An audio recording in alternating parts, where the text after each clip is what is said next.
Your Majesty. King Graham? Yes, Minister, Gervain, sire. Of course. My apologies, Gervain.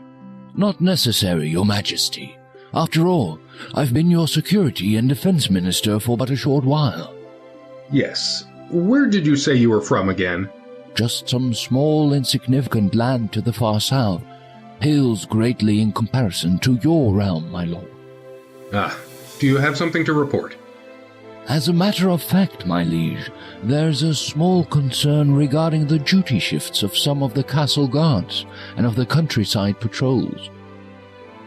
Also, we are expecting our armed entourage from our nearest neighbor to return within the week. And there is the matter of an alliance with... My liege? My apologies again, Minister Gervain. Please, continue. Yes.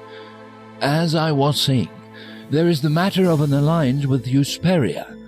They've become a strong nation now, and it may be prudent to show our willingness to support them, lest they decide we are more of a hindrance than a help. Does the king there have any daughters who've come of age? I do not believe so, sire. As for the security arrangements for the royal ball held last week, I do believe the evening went by very smoothly. I dare say just about every princess in this region attended, and not one lost slipper, to coin a phrase. Please, do not remind me. Indeed, they were none too fetching. Would you like me to go over your plans for today, my lord? Very well. Oh, forgive me once again. I am afraid that my mind wanders much these days. I wonder if my predecessor experienced times like these. No doubt. Though I did not know King Edward the Benevolent personally, I understand he was a happy and astute man during his married life, before his wife passed away, that is. If I may be so bold, perhaps my lord is feeling that certain rooms in his castle are somewhat sparsely filled. The throne room, for example, and other rooms that serve but a single soul, like your dining room and your bed chambers.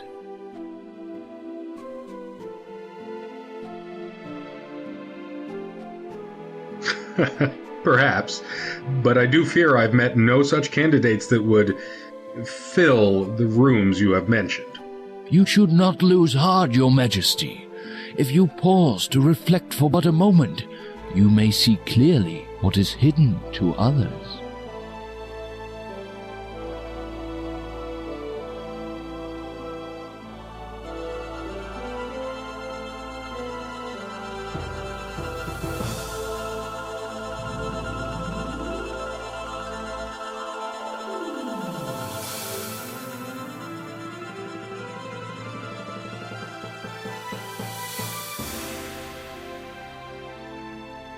You gaze into the mirror. The minister's words seem to echo in your head, if you pause to reflect for but a moment. Not that you've been doing much else lately. For many weeks now, you've been reflecting over the direction your life has taken. While Daventry has prospered under your wise leadership, so far your existence has been a dreadfully lonely one. Wait, the mirror is changing. As you watch, you begin to see a series of images, though you struggle to fathom their meaning. You recognize the landscape. It is Kalima, a land not far from Daventry.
You see the most beautiful woman you have ever set eyes upon. Somehow you can feel her sadness and her intense desire to leave that place. She is a prisoner in that tower. Did you find what you were looking for, sire?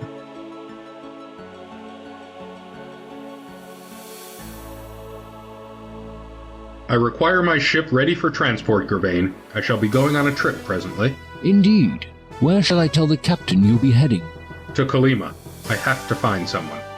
I see. Well, if you must go, it is my duty to ensure that you leave prepared. Arm yourself, sire. I hear Kolyma is not the safe haven it once was. Of course. I shall take the sword of the first king, as is my right. A wise precaution, sire. And, if I may be so brash to ask, who might you be seeking? If all goes well, my bride.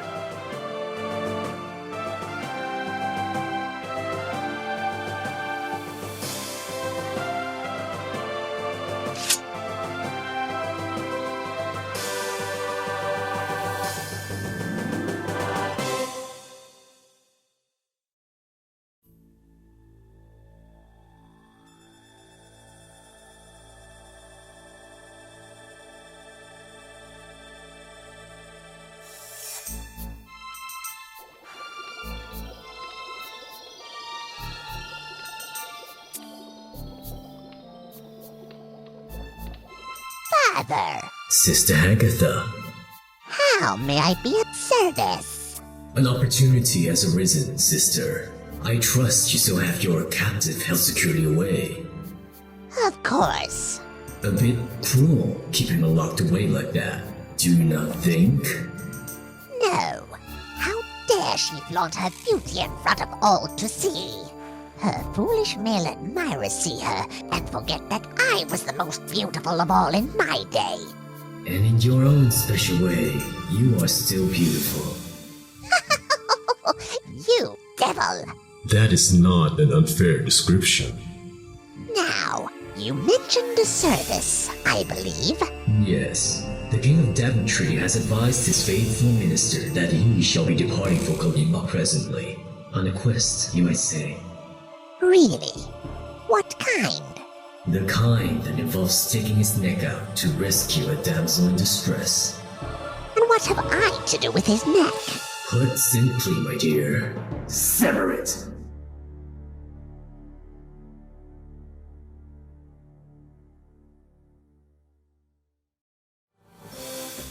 A day's journeying from Daventry has found you by the shores of Kolyma. Your ship, the Grand Thethor, and its crew have deposited you and will return the day after tomorrow. Hopefully this will give you enough time to locate and release the imprisoned woman you saw in the magic mirror. Some crates have been unloaded at the end of the pier. You do not know where they came from, except certainly not from your vessel. The labels are in a foreign language you don't understand. A net has been caught around one of the pier's pylons.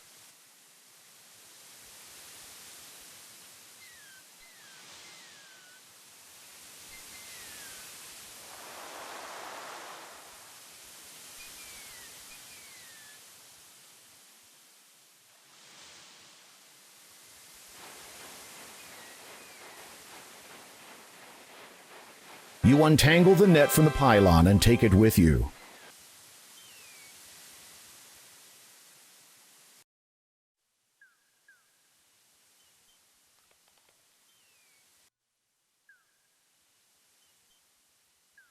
It is a mailbox. This is the first time you have ever set eyes upon one, which isn't surprising. The postal system won't be invented for another few centuries to come.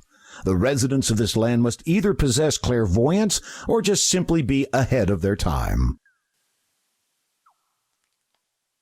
You open the mailbox. Inside there is, incredibly, a letter addressed to the resident. You decide to leave it in there. A card has been dropped in it also. You read it.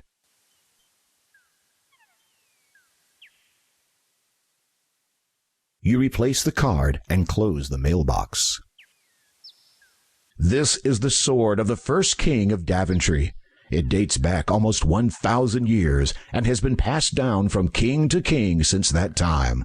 Try not to damage it. A magnificent clear crystal is embedded within its hilt. You feel the weight of your ancient weapon. It's amazingly light and cool to the touch. It may be just your imagination, but you think you can feel something radiating from it, like the presence of the many kings who have held it throughout the long centuries before you. What a gorgeous flower bed! A row of red flowering plants grow happily in this well-tended plot. You attempt to open the door, but find it is locked. You think you can hear the sound of labored breathing inside, and decide against causing any further disturbance.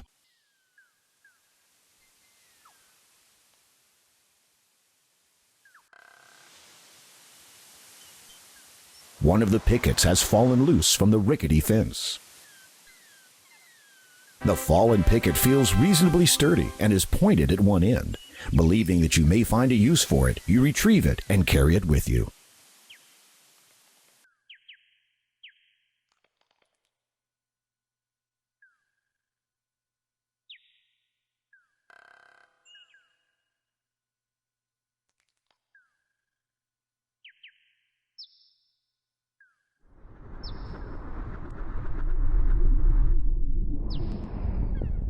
Incredible. The door you have discovered has taken on the appearance of a face.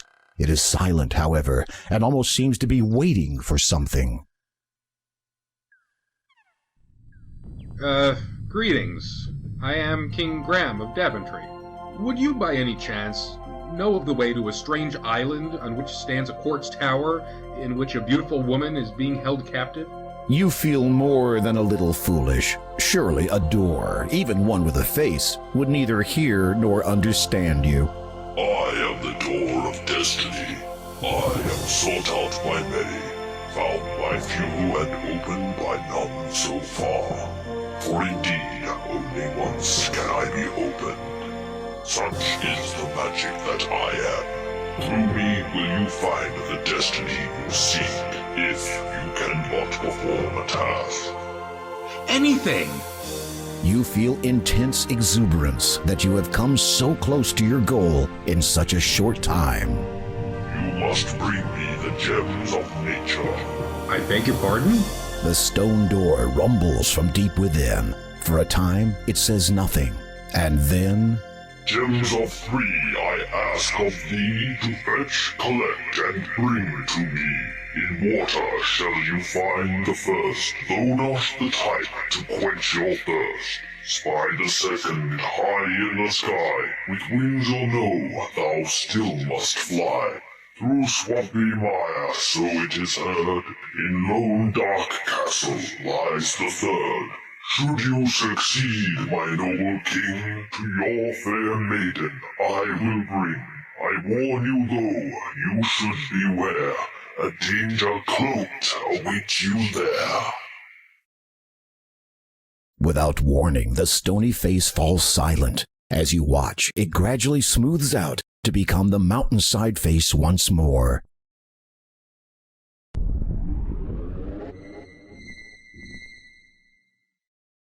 Oddly, the short path runs up to the mountain wall here, but leads nowhere else.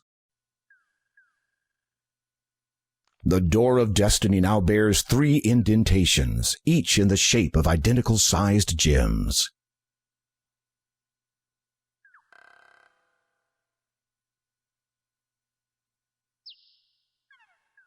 You have come to the Church of Kolyma. It is said that all are welcome, and that the monks living here often help those in need. Here, the overgrown path's deviation has led to the Church of Kolyma. The church door is made of very thick wood held together by iron bars. The door appears to be barred from the inside. The church must not be open at this time.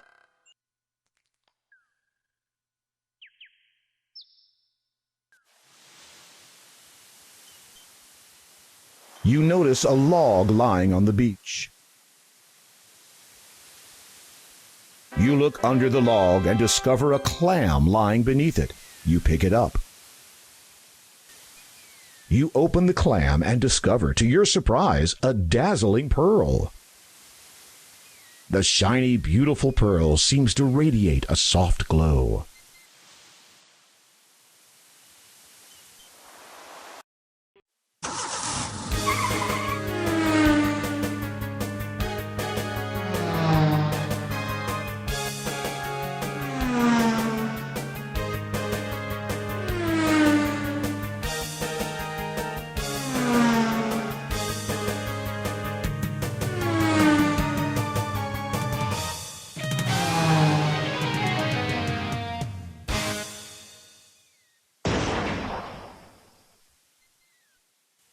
As you near the cave, the bat symbol above the entrance starts radiating an ominous black glow. Unless you are mistaken, the symbol above the cave entrance bears a striking similarity to a bat. A shiver runs down your spine as you look at it. It's almost as if some dark force were radiating from it. It is a human skull with a radiant blue stone wedged into its eye socket.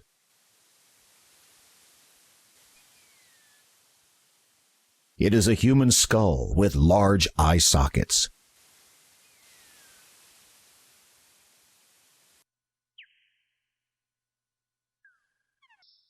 This pumpkin is somewhat larger than the others in the patch. You look for a nice, large pumpkin to take from the patch. Hey, watch it! Oh, sorry. I was not aware you could talk. Likewise. Anyway, be careful where you're treading. You're spoiling the good soil by standing so close. And I got 8 kids to feed. You glance at the smaller pumpkins. These must be her children. I only count 7. Yeah, well, I had 8. Then some strange man who spoke even stranger came by. He claimed to be a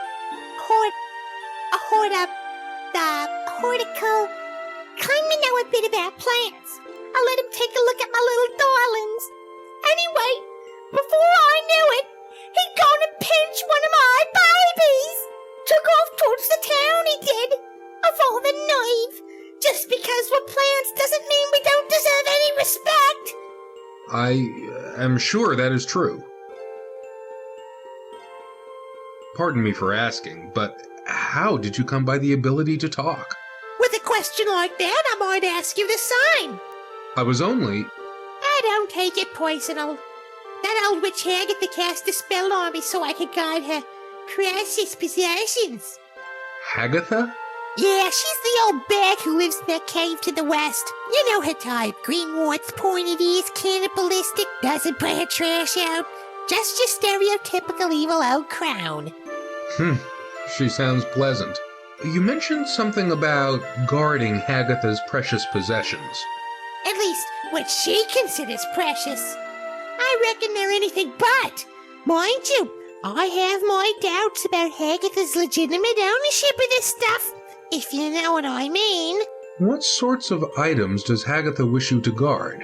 Oh, the usual vanities. All useless in my opinion. But what would I know? The mother pumpkin looks distressed. You decide not to interrupt her at the moment.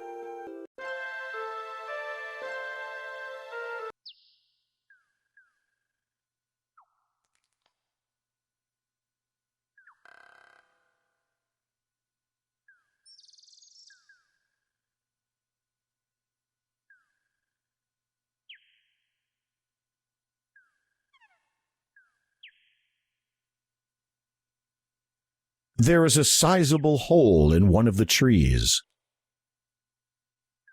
When you peer into the hole of the pine tree, you see a mallet lying there. You pick it up and take it with you.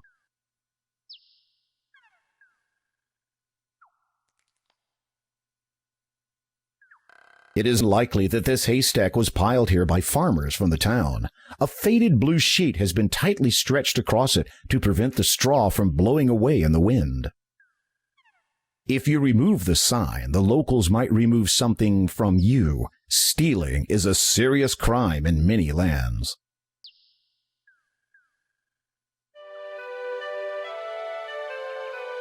You see a man bending over the fountain. He appears to be trying to retrieve something from it.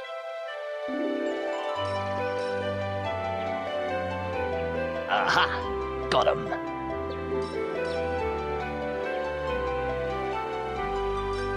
A tall statue of a man stands prominently at the entrance of town. It looks to have been placed here quite a number of years ago. The statue bears a plaque which reads, Count Kaldor, ruler and protector of Kolyma. The door is locked. A sign next to it reads, Open from noon till sunset. The sun's position in the sky indicates it is currently midday. The owner must not be an early riser.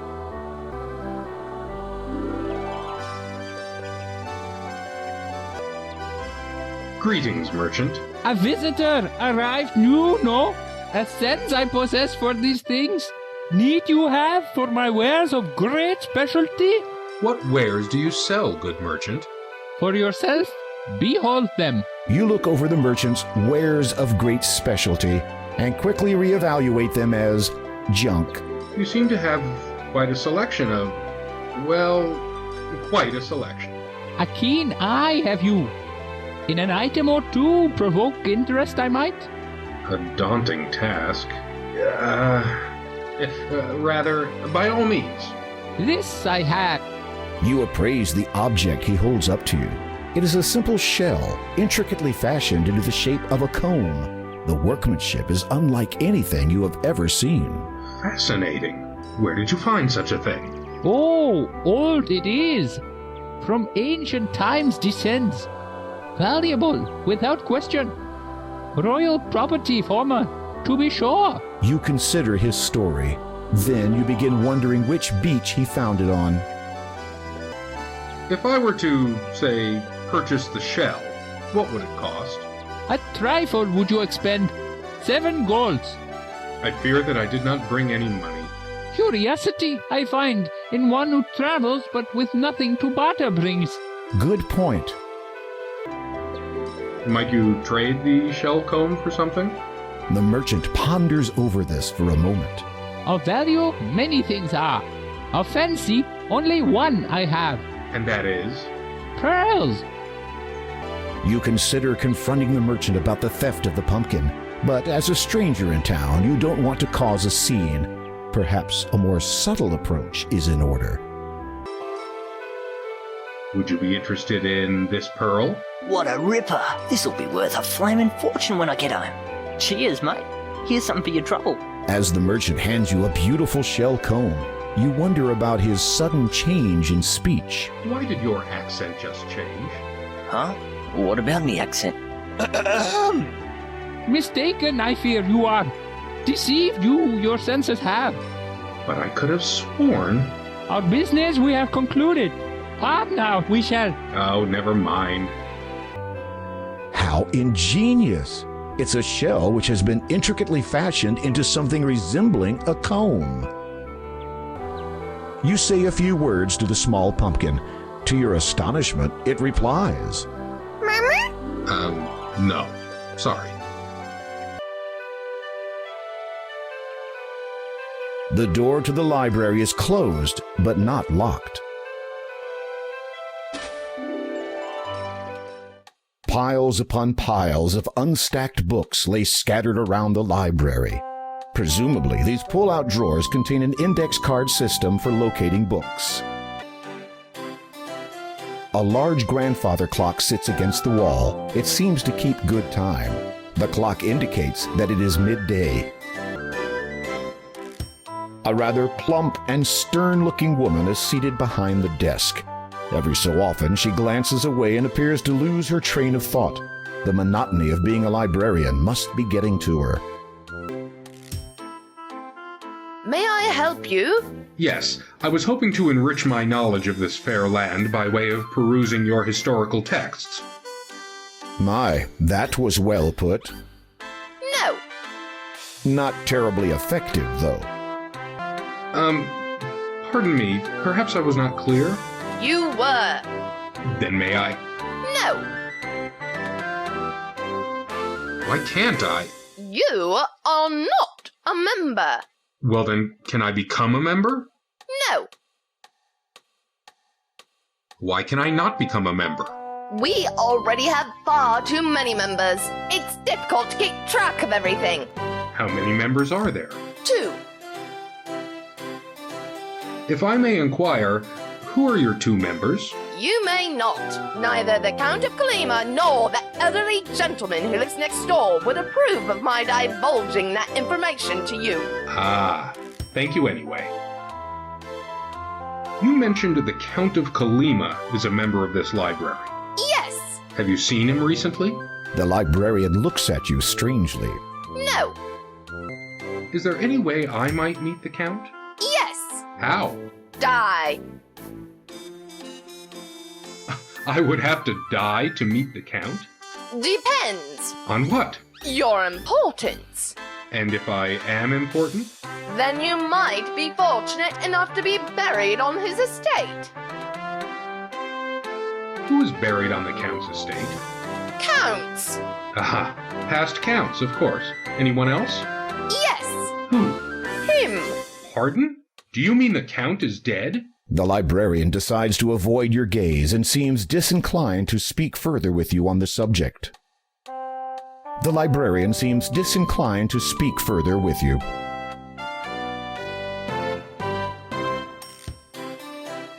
You glance at the titles on this shelf, revealing the truth about seeing unicorns and something about oneself in the process. Future's History, the true story of Space Quest 12. Gullible's Travels. A guide to bushranging, safety tips on robbery while wearing a metal box on your head. The Theory of Relativity and other half-baked crackpot ideas. Arrival of the Ancients, were their origins of this world. That seems like a silly title. Where else would they have come from? The stars? Chronicling the Longest Journey, or How to Sustain a Compelling Story when your lead character sounds like an airhead. You glance at the titles on this shelf. Remember the Triton, an autobiography from the ruler of the Mer people. Icebergs and Unsinkable Ships. The Legends of Weirwood Forest. Trolls and Bridges, an Obsession Explained. Guidebook to the Land of Tamir. A Tale of the Flanneled One. Apparently, this book is about the author of a 6-part space opera. Livin' La Vida Loca. How Not to Turn a Novel into a Film. See Dune. Curses and Counter Curses, and How Not to Get Them Confused. 101 Things to Do When You Are Lonely. You are not even going to touch this one. You glance at the titles on this shelf. Chronicles of the Brady Bunch. Interesting, this book has a warning label. Prolonged exposure may cause irreparable damage to your perception of reality. A Traveler's Guide to Ludor. You skim through the book. It describes a small town which serves as a port of call for passing ships. Apparently, it is under the jurisdiction of a wizard who is not at all popular with the locals. Selling your wares without selling yourself. The art of being a lowly merchant and feeling proud of it. Mildly curious, you open the book. The first chapter is entitled, The Truth of Falsity.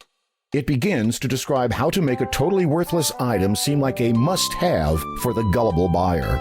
A later chapter entitled, The Serious Business of Talking Funny, details how to adopt a foreign accent and use fragmented grammar to convince the same gullible buyer that you are not just some ordinary con artist trying to make a quick gold.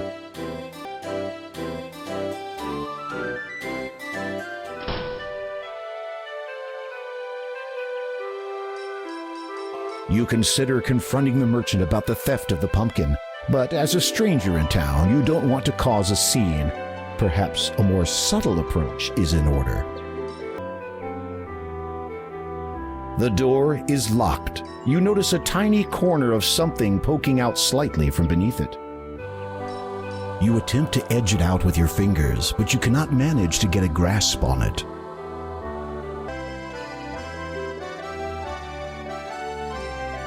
Making sure that no one is watching, you slide your thin blade under the door and draw out what appears to be a letter.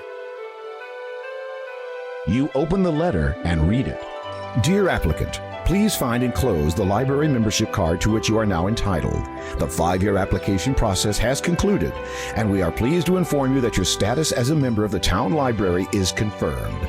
Welcome to an exclusive group of patrons. Yours sincerely, Town Librarian.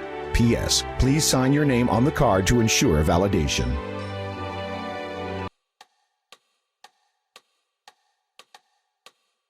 Will you accept this? No, Why not? it has not been signed.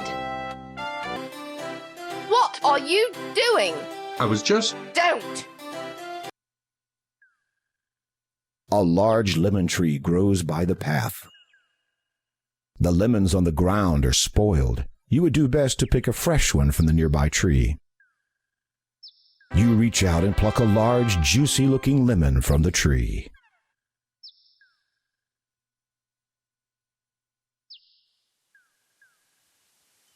It is a baby bird, and not a terribly pretty one at that. A small area of land rises high enough to remain above the surface of the lake. You walk into position and try to catch the baby bird. Though you are quick, the small bird is quicker. It darts along the water out of your reach. You will not be able to catch it with your bare hands. The best place to attempt that would be from the lower bank. You walk into position and try to catch the baby bird.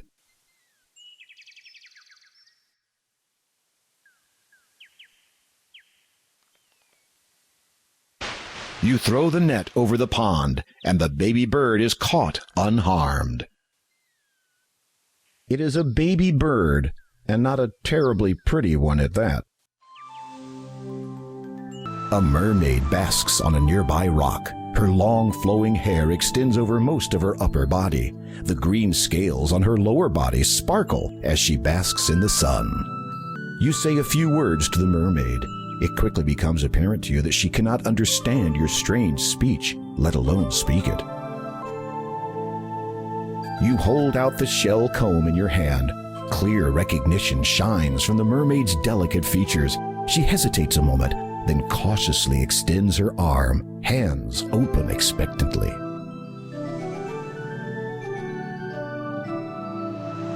You gently place the shell comb in her palm. The mermaid examines it and smiles. She removes an opal necklace from around her neck and hands it to you. After a moment of admiring her once lost possession, she looks at you with anticipation. You attempt to charade the act of going underwater to the mermaid. She regards you with a look of puzzlement. Just when the whole demonstration becomes too embarrassing to continue, she suddenly dives into the sea and swims right up to you.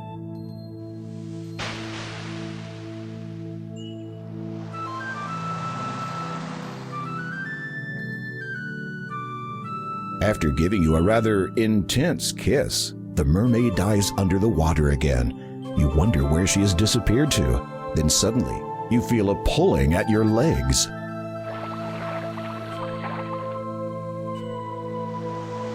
The mermaid holds on to you, keeping you from resurfacing. You struggle instinctively while trying to hold your breath, but she will not let go. You know you are going to black out soon.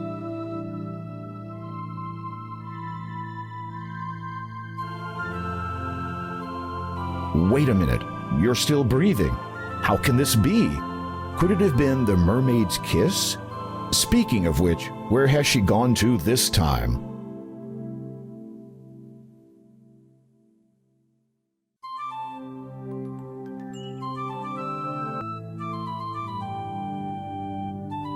Well, this is a new experience. The seahorse willingly allows you to climb upon its back. You slide into the little saddle and take up the reins in your hands. You just hope this creature knows where it is taking you.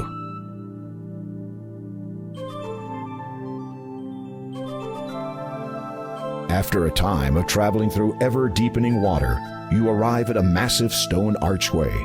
Passing through it, you notice it is covered with many different intricate symbols. none of which you recognize.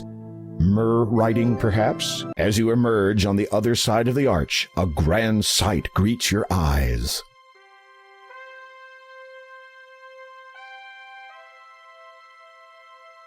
You have entered an aquatic throne room. As one would expect, such a place has a throne of sorts, but what you see seated in it takes your breath away, if that still applies.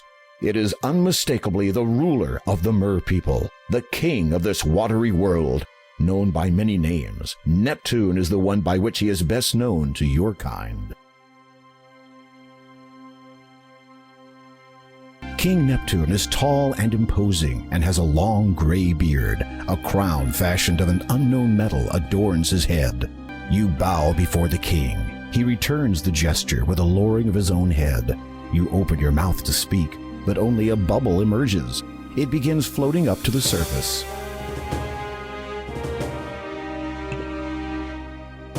You watch as your air bubble divides in two. Incredibly, each half maintains its semi-spherical shape. You take the half bubbles in your hands and position them respectively near your mouth and ear.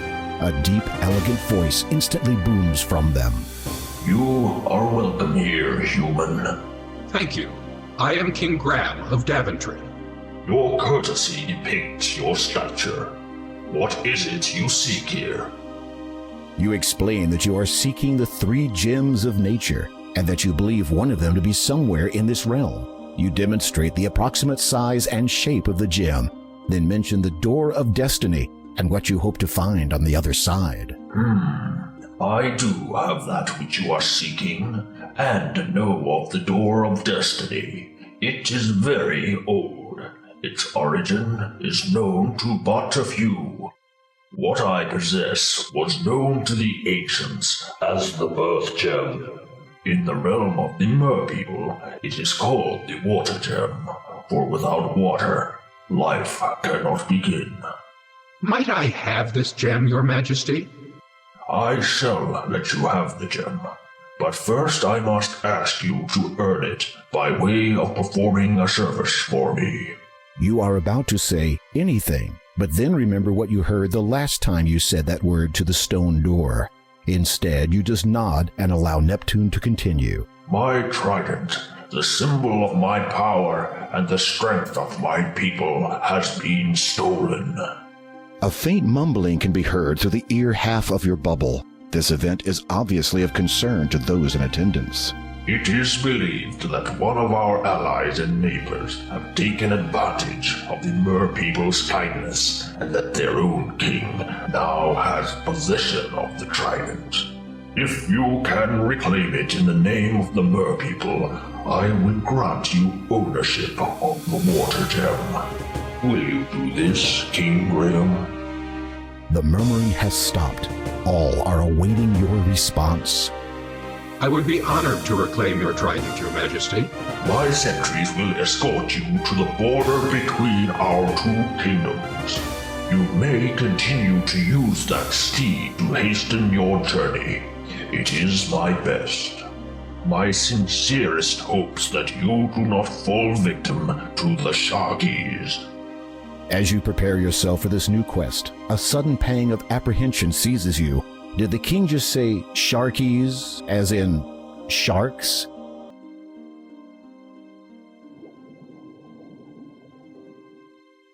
As you depart the underwater kingdom, you see 2 guards waiting to escort you to the Sharkies realm.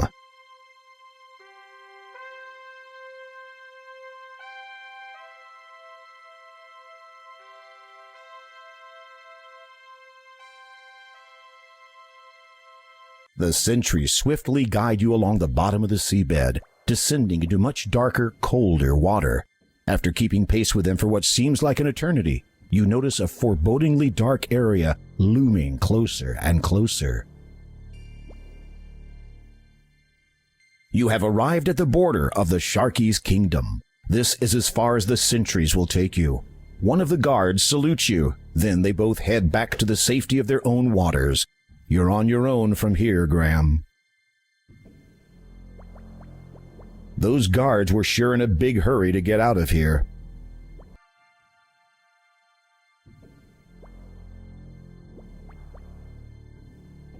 This underwater realm belongs to the Sharkies. The water drops noticeably in temperature as you progress further into it. There are bound to be sentries on patrol around here, so you remind yourself to be alert. This is the main entrance to the Sharkies' fortress. Judging by the looks of things, simply entering and grabbing the trident will not be as easy as you'd hoped. You get the feeling you should not dally here for any length of time.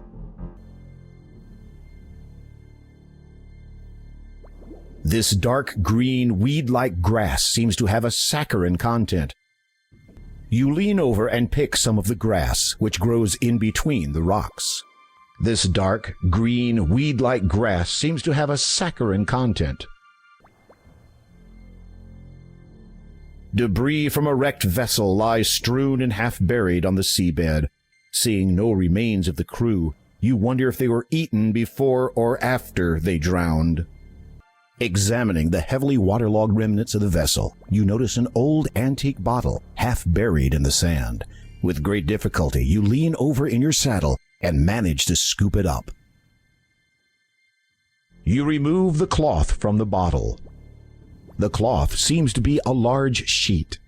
You stuff the sugary grass into the empty bottle and push it all the way to the bottom. It is a clear bottle. Inside you see some sugar grass.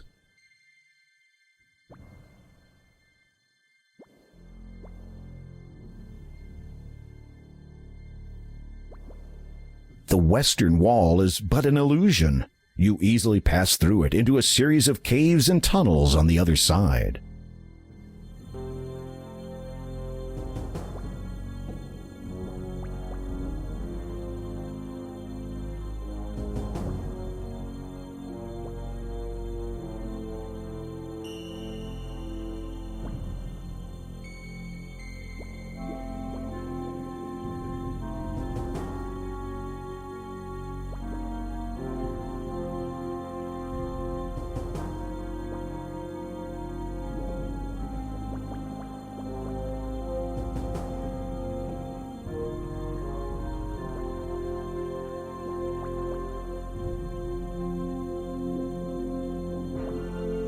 A large opaque shell seemingly blocks a tunnel to the north. Whatever lies in that direction must be very important. You can't budge the shell. Either it opens from the other side or it's just plain stuck. Luckily, there's no secret password required to open this door. It is just very big and very heavy looking.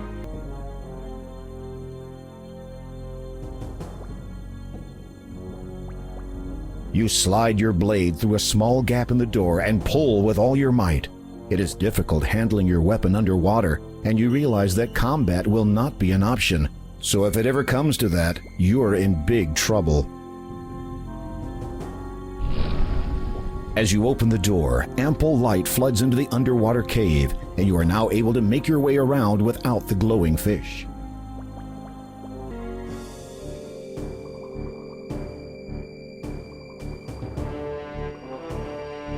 Oh no, the seahorse has followed you. Let's hope it doesn't give your presence away. You are safely concealed behind the remnants of a stone archway. This is fortunate, as the king of the Sharkies is also here. Aside from his menacing appearance, he also seems to be in a very bad mood. I do not understand it. It should work for me.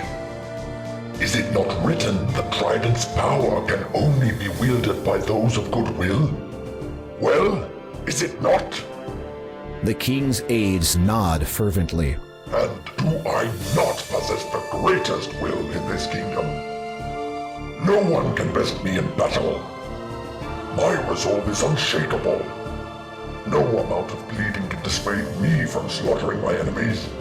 Does this not signify that my will is the best there is? The Sharky king's aides seem all too willing to agree.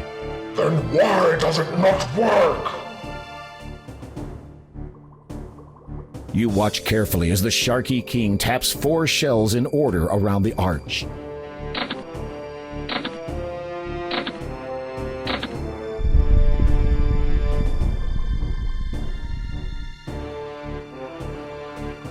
It matters not.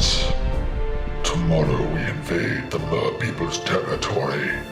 For without the trident's power, that old fool Neptune and his weakling followers will fall before our might. Goodwill. Ha! Mine is superior to all.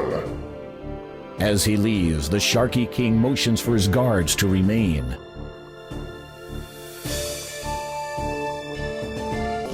The Sharky guards are menacing in appearance, and you imagine they could do you a fair amount of damage if they were so inclined, and you believe they are. The throne is not actually a seat, since the Sharky King would not sit in it as such. The remains of human bones litter the throne room. Your stomach churns as you realize they probably belong to the crew of the sunken vessel that you searched earlier. Having an idea, you approach your somewhat reluctant steed and slap him hard on the back.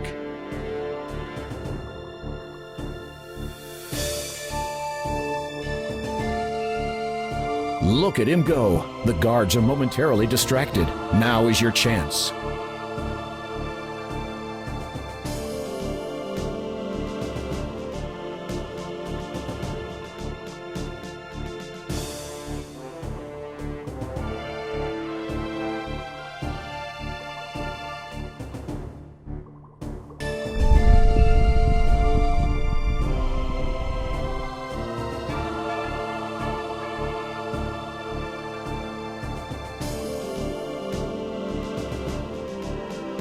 Without delay, you snatch up the trident before the guards return to their posts.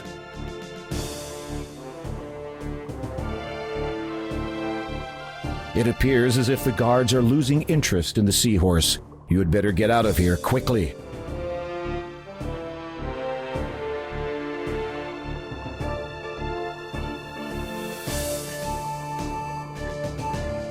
Oh no, the seahorse has followed you all the way back to the secret entrance.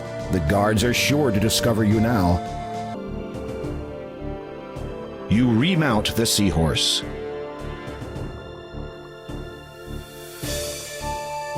Your seahorse glides onward, flicking its little tail faster than ever. You grip the reins tightly, glancing nervously over your shoulder every so often to check for pursuing sentries.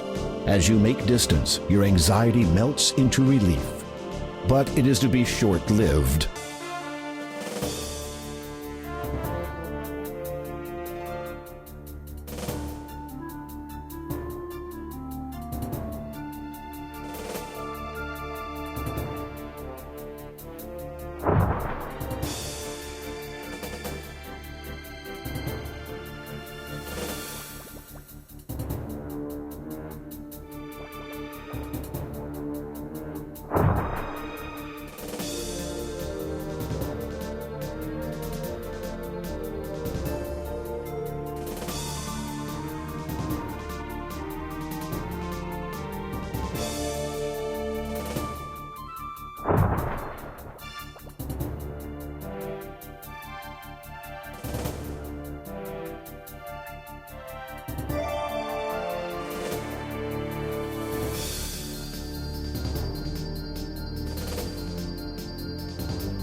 Finally, you see the light at the end of the tunnel. You quickly make a dash for the exit. As you emerge, you realize you have only seconds before the guards come out after you. And even if you could outrun them, you're sure the commotion would attract the sentry's attention. Then you'd be in real trouble. Suddenly, you hear a strange voice in your head. He of noble and goodwill, royal trident thou may wield.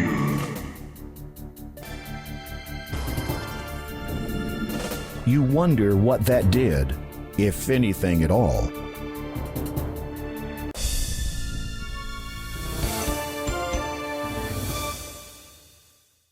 Oh.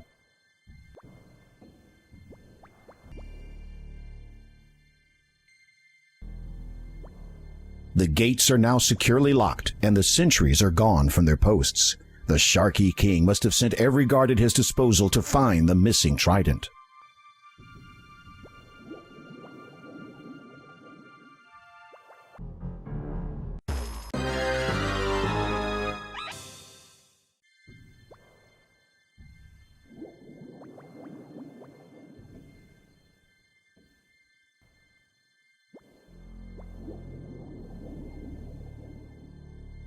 The trident guides you back to Neptune's realm.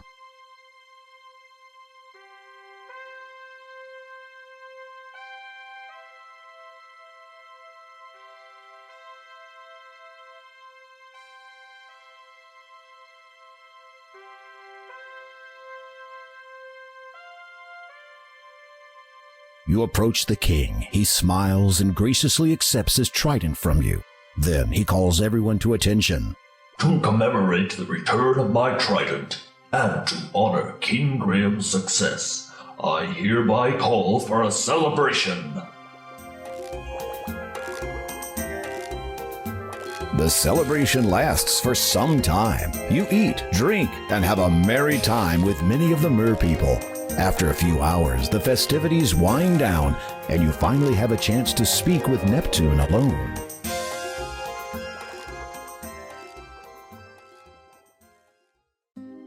The gems of nature represent the 3 stages of life. Water gives birth to life, and thus what I have given you is the first of 3. Second is the growth gem, or air gem, for air sustains life and permits it to grow. How might I find the growth gem? I know only that its location is as far above the surface of the land as we are below it.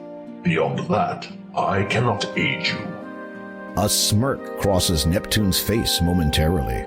You might say that air is not exactly my element. You decide that the beverages consumed were to blame for that one. And the third gem, Your Majesty? Third is the death gem, the completion of life and the natural order of things. The door of destiny understands this now, as did the ancients who imprisoned the soul within. As for that gem's location, I had hoped you would have no business venturing to the castle. Kalima was once ruled from that place, but sadly her people have not seen their lord for quite some time. But if you please, I would prefer not to dwell upon this subject. You have done me a great service this day, and I thank you. Good luck, King Graham, and good speed.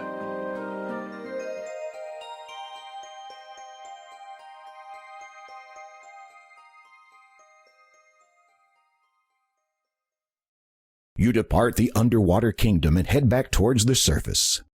What an incredible experience. You are certain you'll never forget the adventure you just had. Additionally, you have acquired one of the gems. As you resurface, you realize that the magic which allowed you to breathe underwater has now subsided.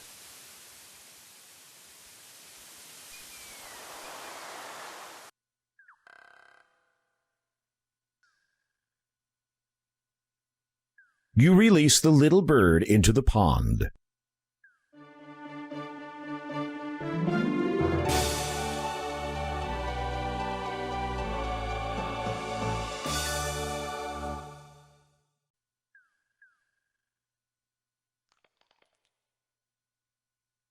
You pick up the white feather and put it carefully away. It is a swan feather of the purest white you have ever seen.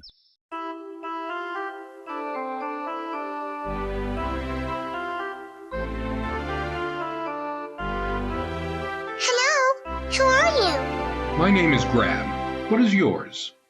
Possum. That is what my grandma calls me. She is not at all well these days.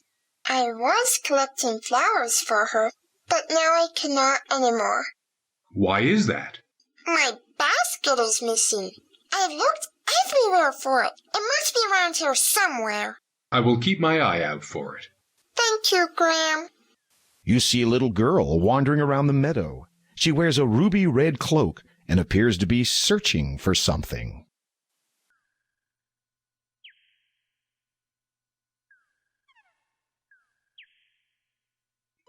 Hey! What? Who said that? I did. Huh? I'm down here, in the hay. Oh. Well, who are you? My name is, Yes? I can't seem to remember. Well then, what are you? Oh, I'm Yes? Can't seem to remember that either. Well, what are you doing in this haystack? That's easy. I was looking for... Oh. You can't remember. No. Sorry. How long have you been in there? Let's see. It couldn't be longer than... Yes? 3, maybe 4 weeks? Weeks? Yep. Pardon me for saying, but you sound as if you have a bit of a cold. Yes. It's all this hay. It's giving me hay fever. Maybe you should do something to help the occupant first. After all, you don't want to get sneezed on while searching the haystack.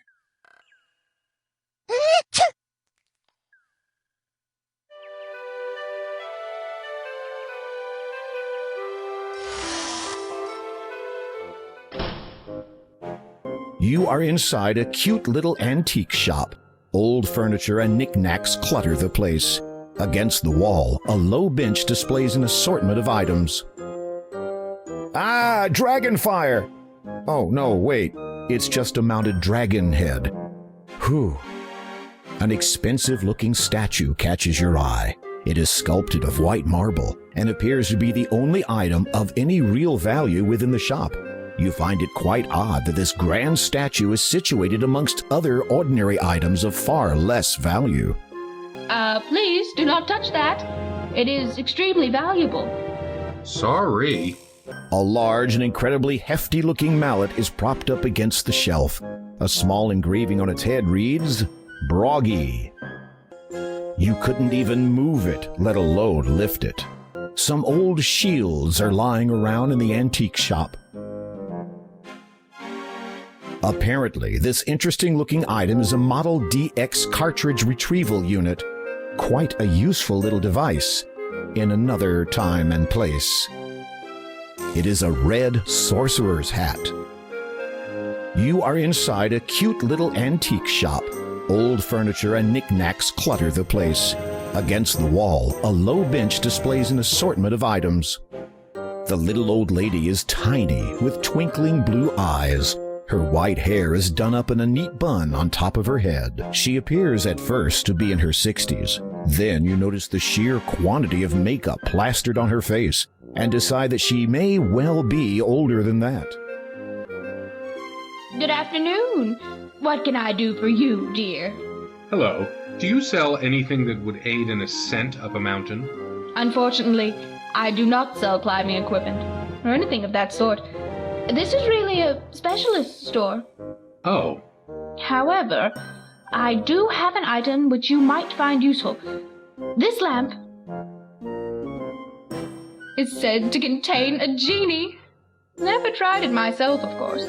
I do not believe in using magic to solve my problems. Nature has made us as we are, and we should be glad of that. Uh-huh. How much for the lamp? The old lady hesitates. You sense she wants more from you than your money. You hope it is not anything that you will regret.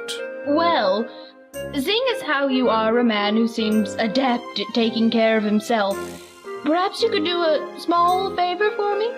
Somehow, you knew she was going to say that. I once owned a beautiful nightingale, quite rare around here, but the sentimental value far outweighs its monetary worth. That foul old witch Hagatha has stolen it from me, probably to use in some concoction or another. Her nose screws up in disgust. So, if you could be a sweetie and retrieve it for me, I will trade you. The lamp for the bird. Agreed? Well, I will see what I can do. Do be careful. If Hagatha should spot you out of her good eye, then you'll be in for it.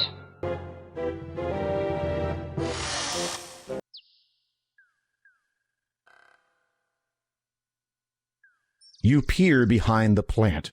Lo and behold, you have found the little girl's missing basket. You take the basket. The basket is filled with yellow flowers.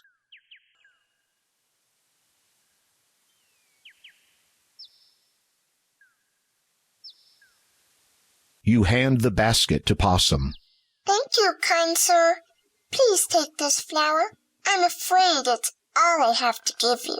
It is more than enough. I notice that you have picked only yellow flowers. Of course. Is it not customary for one to pick yellow flowers for another who is gravely ill? Certainly it is. I'm sorry to hear about your grandma, Possum. Thank you. Goodbye.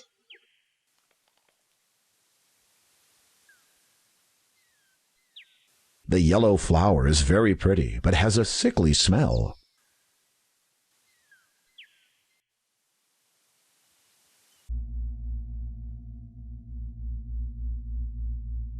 It is a human skull with a radiant blue stone wedged into its eye socket.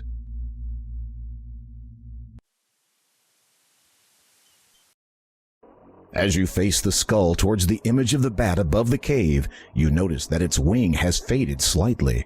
However, you suspect that whatever danger the bat represents is still in effect.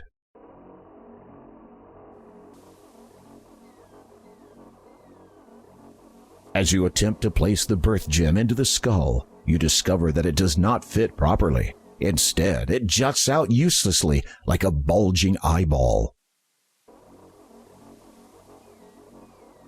The birth gem protrudes from the skull like a bulging eyeball. You'll somehow need to push it in further.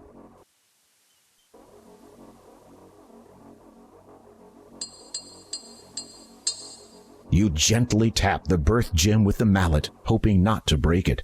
It budges only slightly. You give it a harder hit. It moves a bit more. You hold your breath and give the gem an almighty thwack. It pops into the skull.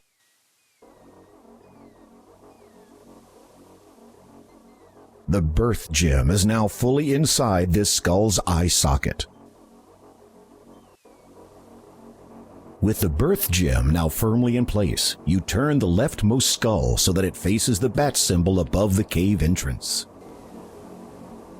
The power of the two skulls combined has caused the bat symbol to disappear. You sense whatever danger it represented has now subsided.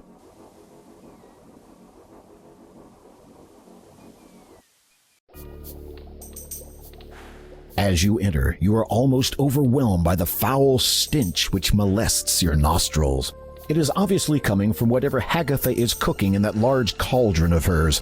There are some things of interest on the other side of the cave, but you have no means of crossing over there safely at this time. A caged nightingale sits on the floor near the northern cave wall. The light from outside barely penetrates the interior of this cave. So long as you keep your distance, Hagatha shouldn't notice you. It is a crystal ball, fairly standard equipment for those of the magical persuasion. A simple but elegant black cloak hangs on a stand. The cage is held in place by a thick chain.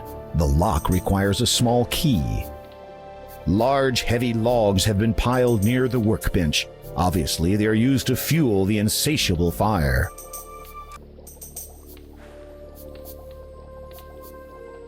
Being as quiet as a mouse, you slide your hand inside the cloak to discover a deep pocket. Amongst sticky and disgusting spell ingredients, you find a tiny silver key and a peculiar golden ring-shaped device. This odd circular device intrigues you. It depicts several different symbols around its outer rim: the sun, a mountain range, a drop of water, and a cloud. The key would fit a small lock. You slide the silver key into the lock. It fits. You turn it silently, and the chain falls to the ground. You silently drop the cloth over the cage. The fluid of blood with bone Without and making a flesh. sound, you take the nightingale into your possession. 'Twill make my complexion young and... You cannot remove the birth gem while the blue light is streaming from it. If you want to dislodge it, you'll have to use force. You strike the skull with all your strength, and it shatters easily. The birth gem clatters to the ground, along with a multitude of bone fragments.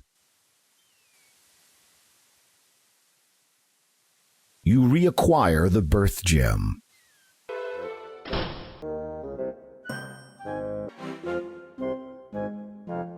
You offer the nightingale to Angelina. The sheer elation on her face almost makes the whole risk worth the while.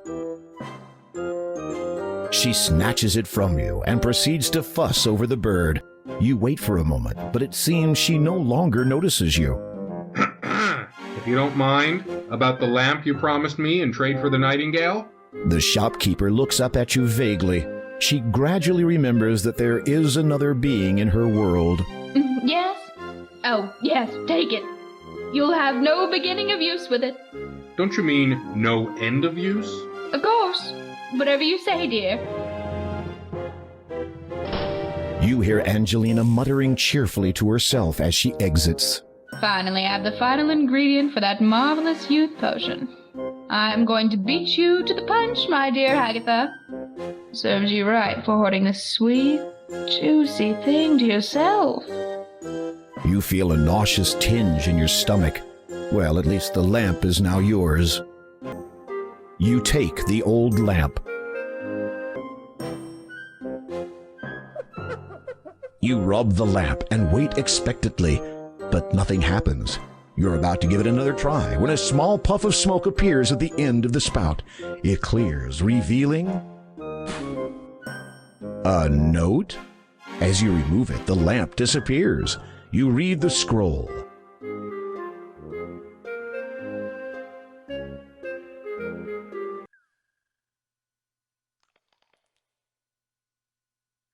You notice a thick rope dangling loosely against the trunk of the tree. Upon closer inspection, you see that the rope actually runs away from the tree and into the thick grass on the forest floor. This is obviously a trap.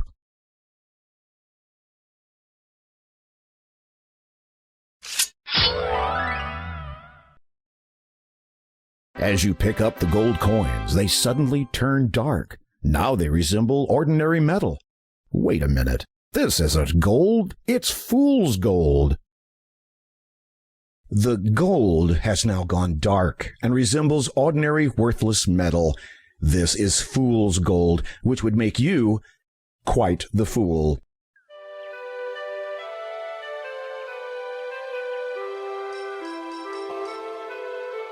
The gold has now gone dark and resembles ordinary worthless metal. This is fool's gold, which would make you quite the fool.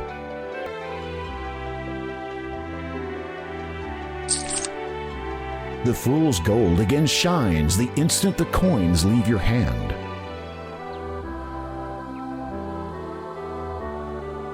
Three coins in the fountain. What? Let me see.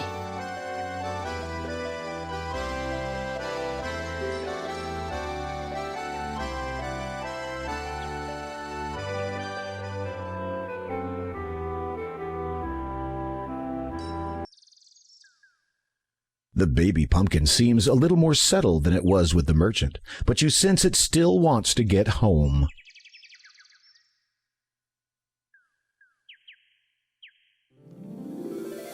My baby! Mama!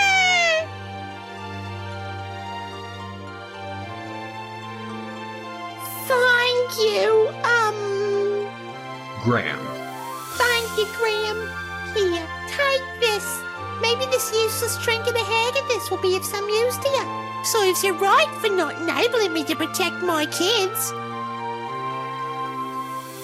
The pumpkin hands you a gold brooch with a beautiful blue sapphire. The brooch has an enormous sapphire encircled by 2 rows of glittering diamonds. Is there anything more I can do for you? My baby is feeling a bit poorly. After all, living in a bowl ain't too good for your health, you know. No, I did not know that. What would make your baby feel better? Fresh water, naturally. Of course. Not too sweet, though. In fact, the more bitter the better. My children are very particular about what they drink. I will see what I can do.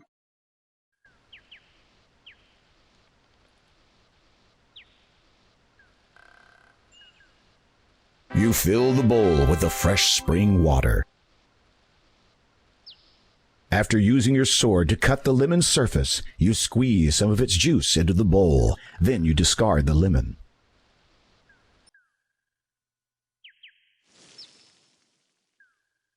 You pour the bitter water over the baby pumpkin. It seems to like that. Thank you again, Graham. Here, take this. The pumpkin reaches into her head and pulls out a candle, which she then hands to you. That thing has been jammed in my head for as long as I can remember. I know it ain't much, but maybe you'll find some use for it. Thank you. Don't mention it. Besides, it's really hard for me to sleep with that thing lit up inside my head all night. A word of warning. Hagatha has been talking about you. I heard her mention your name while she was muttering to herself. She does that when she's inspected her valuables. Anyway, I'd stay clear out of her way if I were you. I appreciate the advice. Will Hagatha not be angered when she discovers you've given your candle away? What's she gonna do? Turn me into a pumpkin? Good point. Besides, I could just blame the dwarf. He's earned himself a bad reputation from the day he moved here. Pity no one can catch him, not even Hagatha. If I may ask... Appreciate all you've done, Graham, but I want to spend some quality time with my children. Now be a good boy and run some other errand. You do not wish to disturb the pumpkin patch. It is home to a family.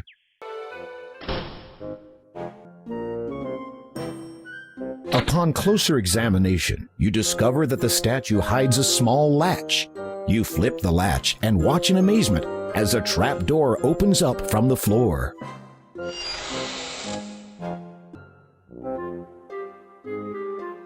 You close the trap door behind you.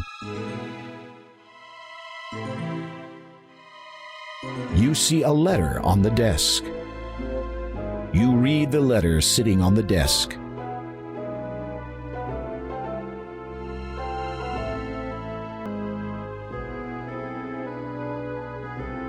You see the latest antiquities that Angelina had planned to sell unwary customers.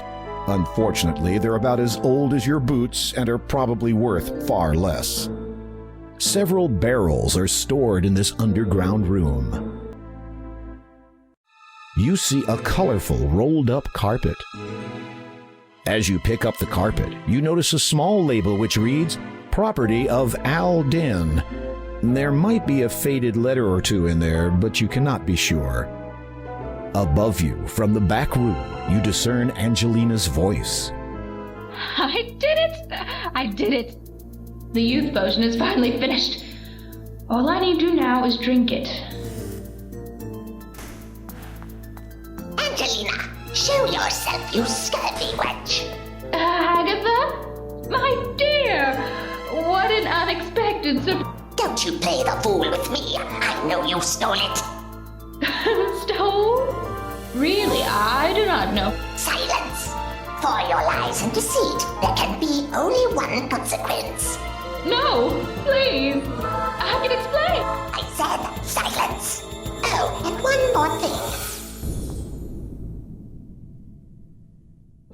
Your invitation to join us is revoked. What is this? Ah, the youth potion at last. Oh no! Drat! Now what was that spell for removing floorboards? Curses! I shall have to go back and look it up. This is a secret room located directly beneath the antique shop. Obviously, the proprietor uses this room as a storage area for her worthless wares, although there may be something of value down here. A large double-bladed broadsword leans against the bench. It looks like an expensive antique. You much prefer the lightness of your own sword. Besides, this one is only an antique, and thus is probably not suitable for combat.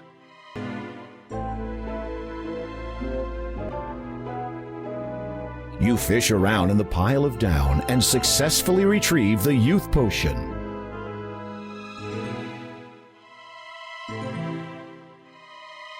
Cautiously, you open the trapdoor ever so slightly and peer into the room above. Hagatha is nowhere to be seen. You make your exit from the basement. You close the trapdoor again before you leave.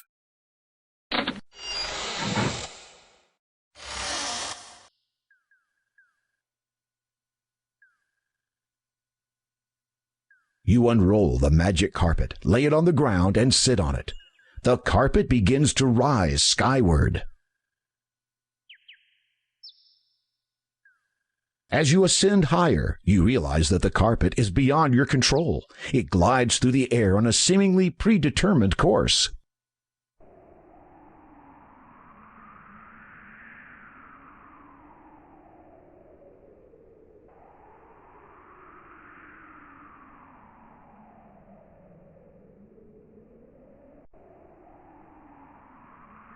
A snake blocks your path to the east. It appears to be about 10 feet long and is coiled up, ready to strike. You could simply kill the snake, but something about its presence up here is a little strange.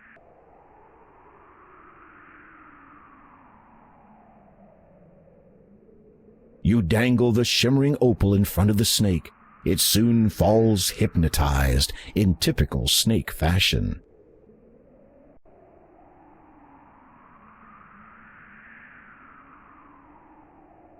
It's too dark. You can't see down there. You reach into the cavity and feel around. What is this? You've discovered a button hidden inside the rock. You press it and wait to see what happens next.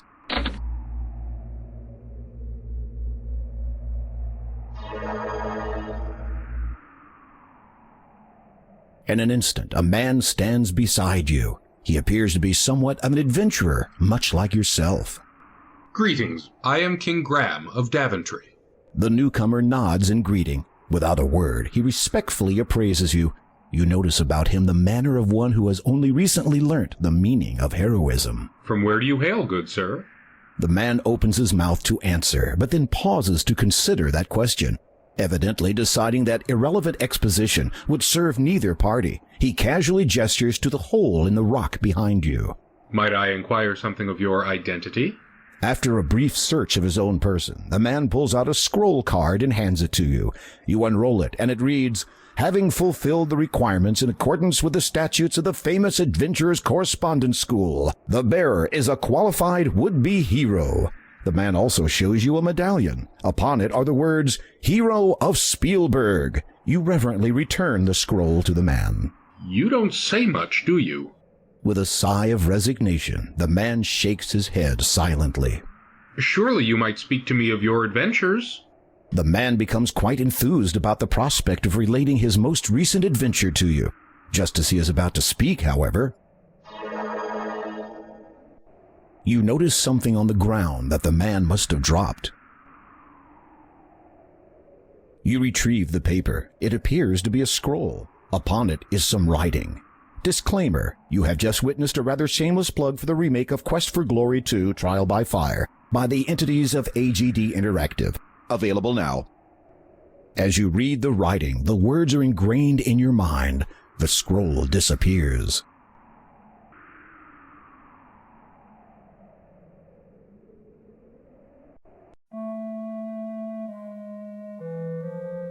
This long staff looks magical in nature. Enchanter's staffs are very powerful objects. You dare not touch this one, for fear of the consequences you may bring upon yourself. A neatly displayed scroll hangs on the wall. However, its archaic symbols and wording will forever remain a mystery to you. You never did pay much attention during magic classes at Daventry High School. As a result, nothing in these books will help you. You flip through the book entitled Ye Old Book of Enchantments, Causes, and Cures. The first half contains a list of enchantments. These do not interest you, as you have no desire to inflict inconvenience upon others. However, the Cures section does capture your curiosity. While browsing, you spy a promising paragraph.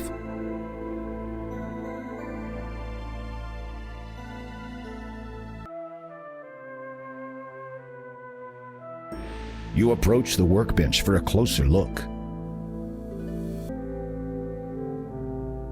You toss the sickly yellow flower into the beaker. You toss the brooch into the beaker.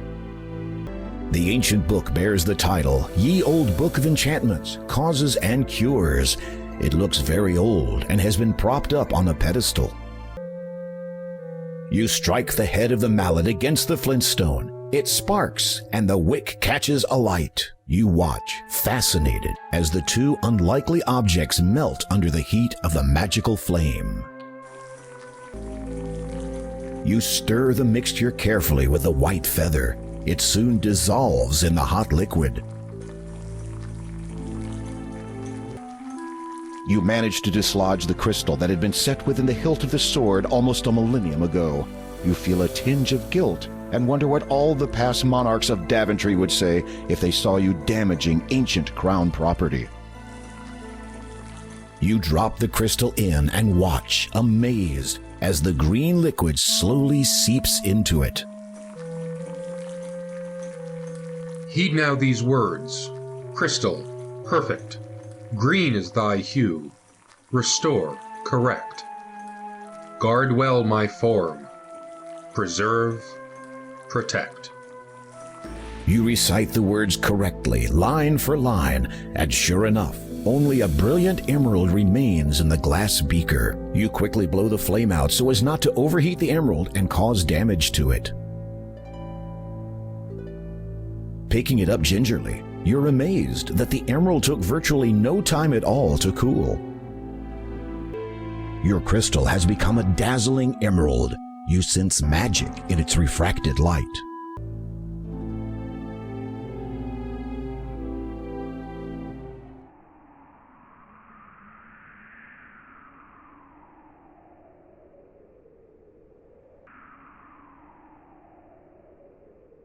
As you direct the sun's light through the emerald at the snake, you behold a wondrous transformation.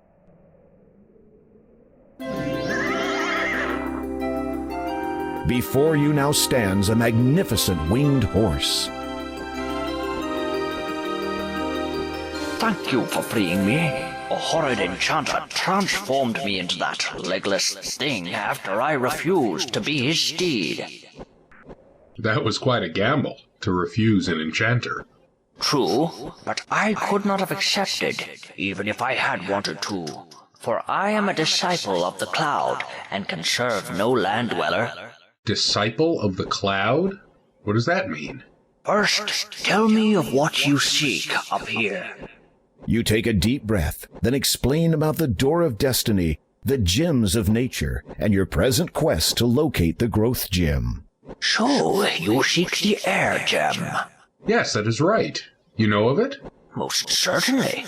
But you will not be able to reach it by any means available to you or any of your kind. I would gladly take you to it, but alas, the enchanter took and hid from me my bridle. Without it, we could search for 1,000 years and still never find the cloud spirit. Where did he hide your bridle? I do not know. Perhaps a clue may be found in that blackguard's abode behind me. What is this spirit you speak of? The essence of what you seek. It passes through us as we grow, all through our lives, though few are ever aware of it. You will know soon enough when I take you to it. Why do you choose to serve this cloud spirit? It is my destiny, and I must fulfill it, just as you must fulfill yours. I was not aware that I had one.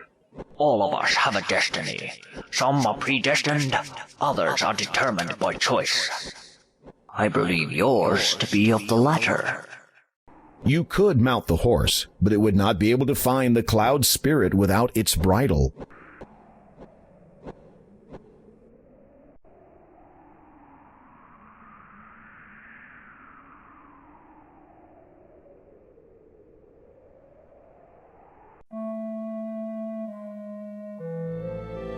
You hear footsteps approaching.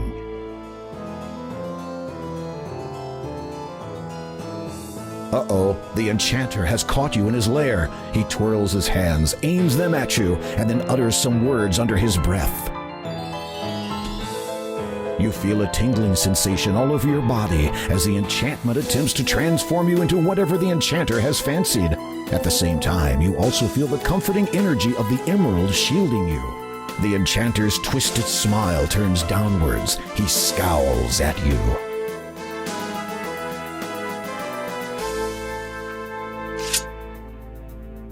There is a look of panic on the man's face. He does not dare breathe. I hereby order you to depart from Kalima forever, never to trouble its citizens again, lest you earn the fullness of my wrath. The enchanter looks baffled. You sigh inwardly and try again. Leave. If you come back, then you will get it. The enchanter nods frantically, as much as he can without cutting his own neck on your sword edge. He gestures quickly with his hands.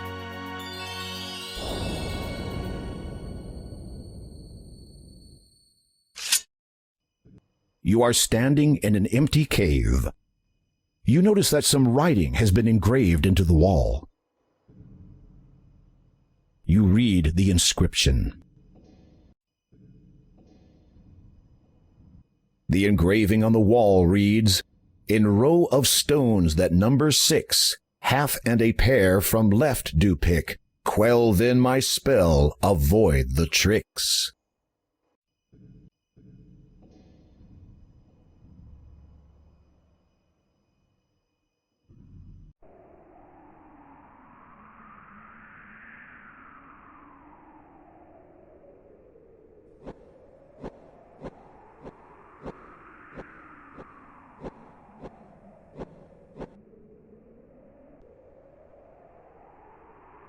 You unroll the magic carpet, lay it on the ground, and sit on it. The carpet rises into the air again.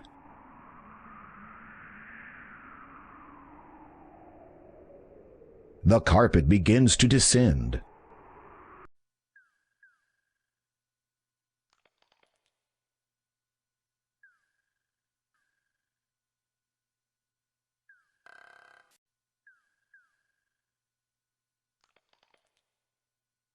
There is an enormous rock mound nearby.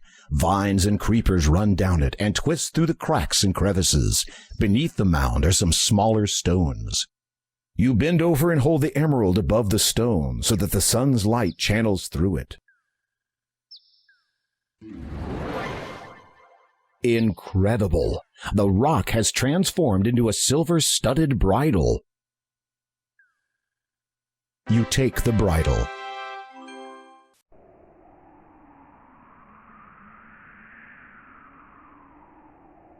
As you reach down to get the carpet, it vanishes into thin air without even so much as a puff of smoke.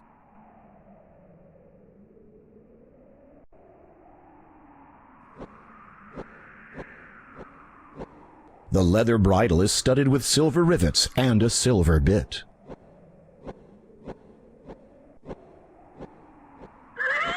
You slip the bridle over the horse's head. It whinnies its approval. Come, climb upon my back. Hold on, this will be a little accelerating.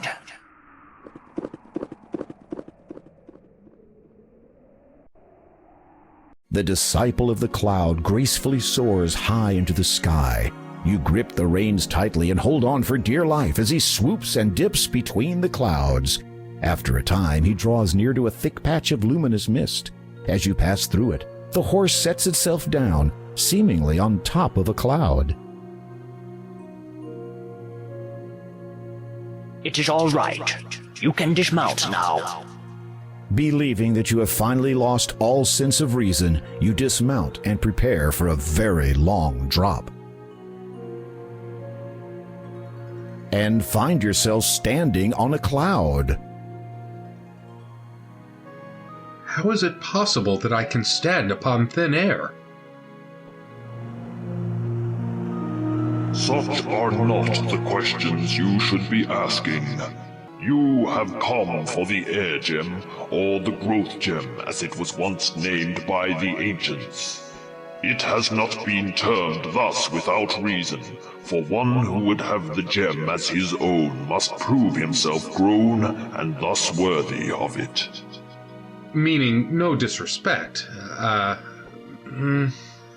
Cloud Spirit. Thank you. You must agree, Cloud Spirit, that I am a man fully grown, thus fulfilling your prerequisite. A howling wind deafens you momentarily, though you feel nothing on your skin. The Cloud Spirit speaks again, a little more forcefully. It is not enough that you have grown in body. That much is evident. It must be proven that you have also grown in both mind and soul. So on these shall you be tested. Tested? Those who bear the burden of king are expected to possess certain qualities. Your actions will be judged against the weight of these. It shall be seen whether you are deserving of your title. It shall be seen whether you are worthy of the growth gem. After a moment of silence, the Cloud Spirit intones, Behold your first test.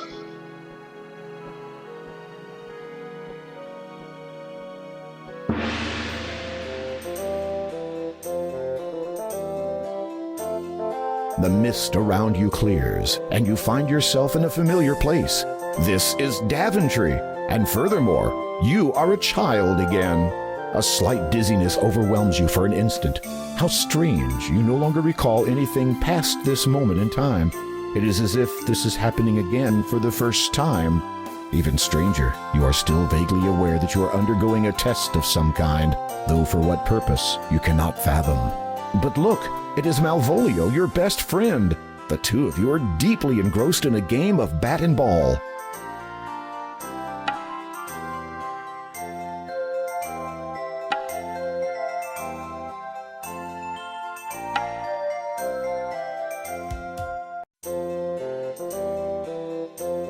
Ouch! Uh-oh! That sounds like the king now! What do we do?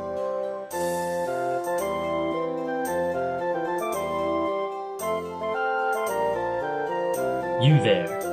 Yes? Yes? Is that how you address your liege?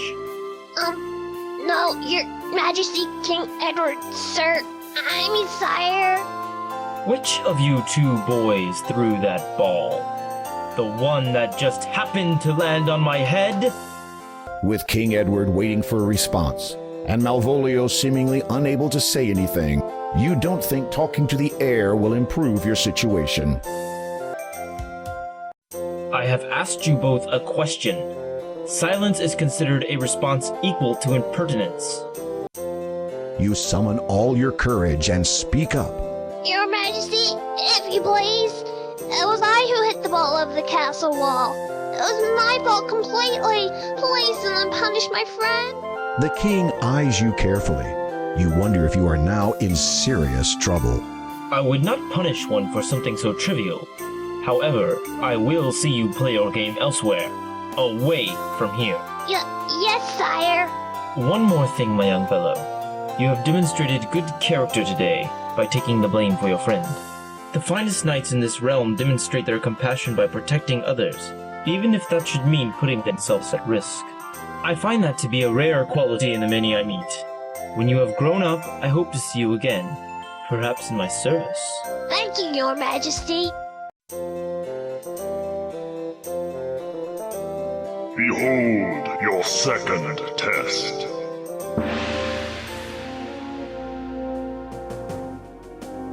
You feel yourself growing older, more so than before the tests began. Again, dizziness overcomes you, your memory of the previous test fades, and in its place, your mind is filled with the knowledge of everything that has since come to pass. This includes, unfortunately, the dreadful misfortunes which have plagued Daventry since the coming of the terrible three-headed dragon. To make things worse, your 17-year-old daughter has been demanded as its latest sacrifice. In return, it will not harm the rest of the population until the next demand. You would go forth to destroy the dragon yourself, but you no longer have the heart for such quests. Never have you felt so forlorn, so frail. You fear that given the choice, you would do anything to rectify the situation.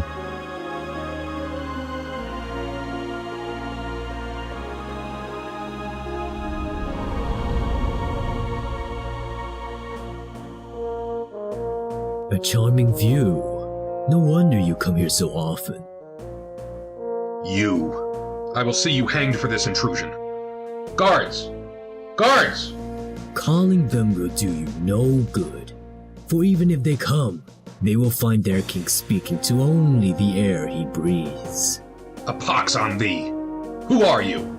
My name, my true name, has been heard by none for nigh on a millennium.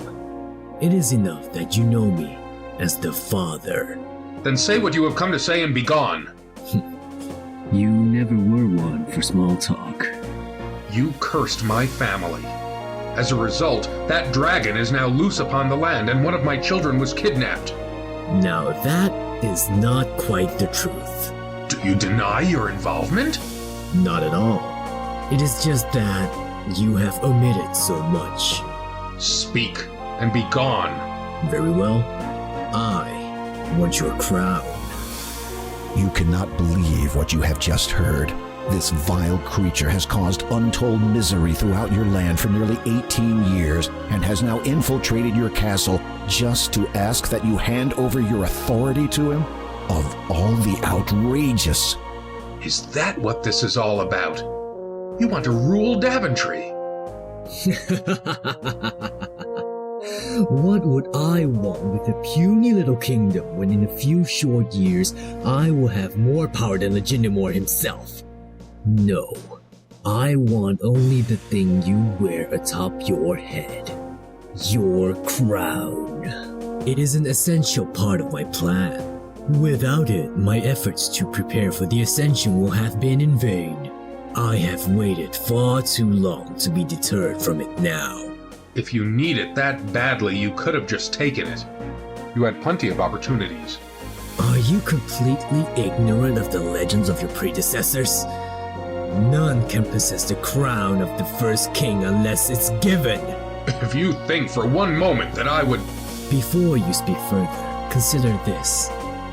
In exchange for what I ask, I shall lift my curse and all that it entails from you and your blighted land.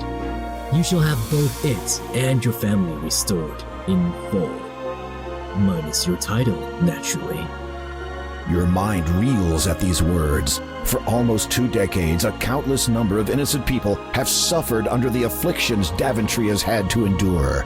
So many more people would continue to suffer indefinitely, notwithstanding the pain you feel over your own family's misfortune. With a simple statement, you could put an end to it all. To give you my crown would signify a change of leadership, so says the law of this land. It also says that the crown is to be worn only by those with the highest regard and intent for Daventry. So, to give it to such a vile being as you would betray the honor and memory of all the past kings who have worn it. No, I will not do it. Not even for the sake of your family? There are some principles for which even one's family must be sacrificed. The man appraises you as a scientist would a unique specimen. What an intriguing set of morals you have, King Graham. I almost look forward to the time when you will put aside your obligations here and seek me out. I have foreseen that we shall meet again.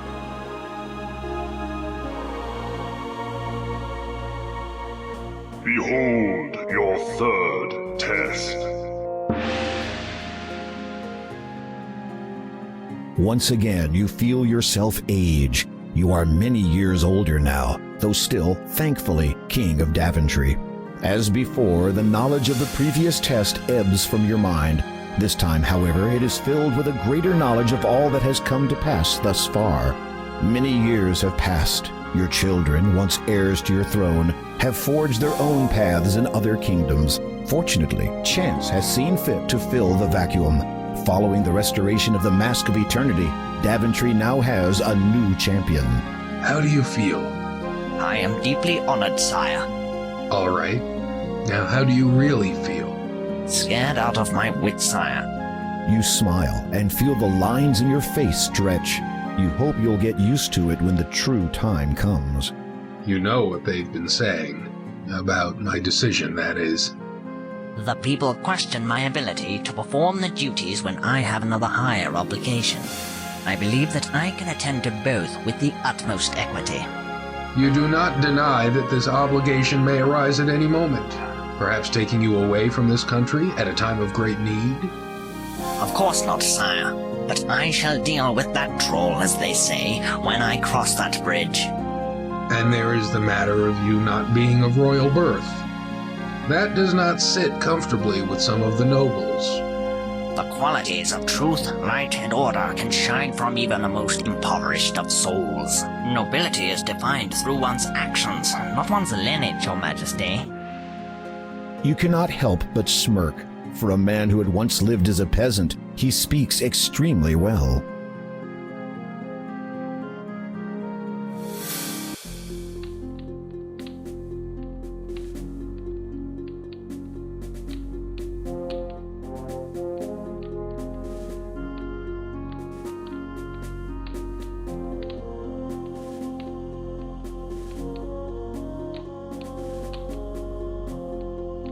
Kneel. Your sword.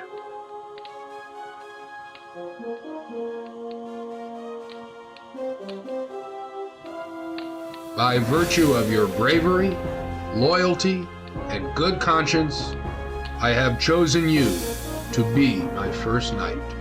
Thus you are my successor and heir to this throne.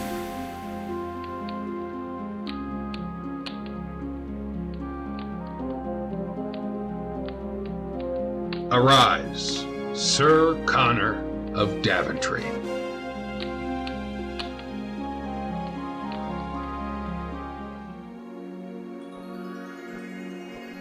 In an instant, you find yourself standing before the cloud spirit once more. You also notice that it is starting to get dark.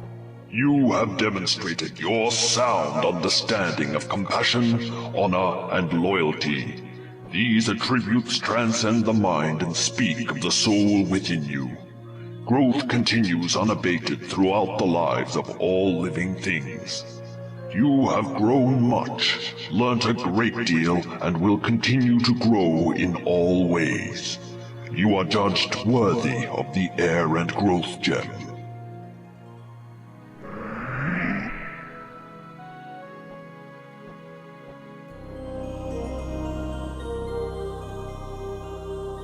You take the Growth Gem. As you feel the knowledge of the last test fade from your mind, the cloud beneath your feet begins to evaporate. You'd better get out of here quickly, Graham.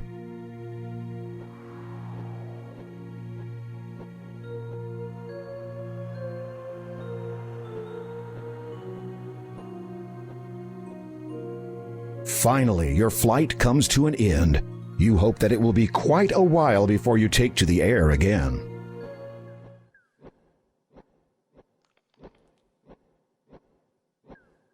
Where would you like me to land? On the ground would be fine.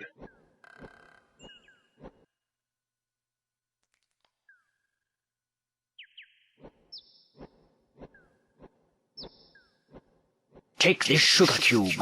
It will protect against the poisonous growth of this land. Fare thee well.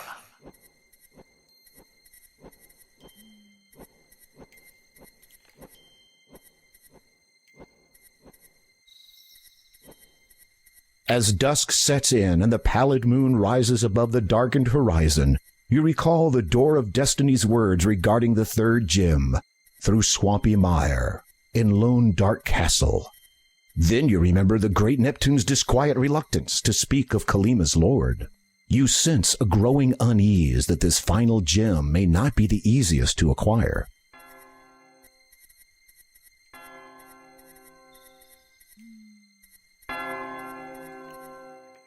Trees seemingly form a wall here, barring your passage to the north.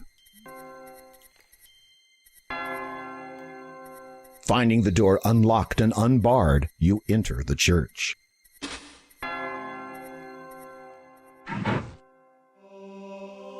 You notice a Bible on the end of a pew. You look over the Bible, which appears to be many decades old.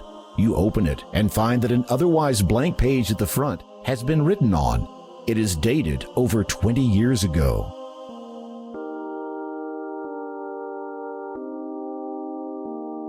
You return the Bible to where you found it. You also notice that a page from the Bible has fallen onto the floor.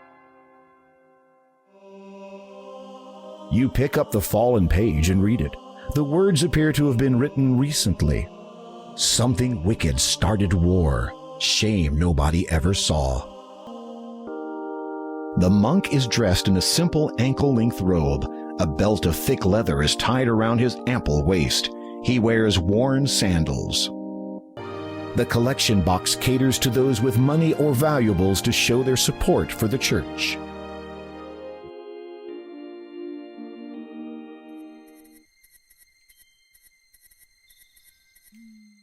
Lester Williamson, 1300 to 1345. Here lies a man who feared all bugs, too scared to even lift his rugs.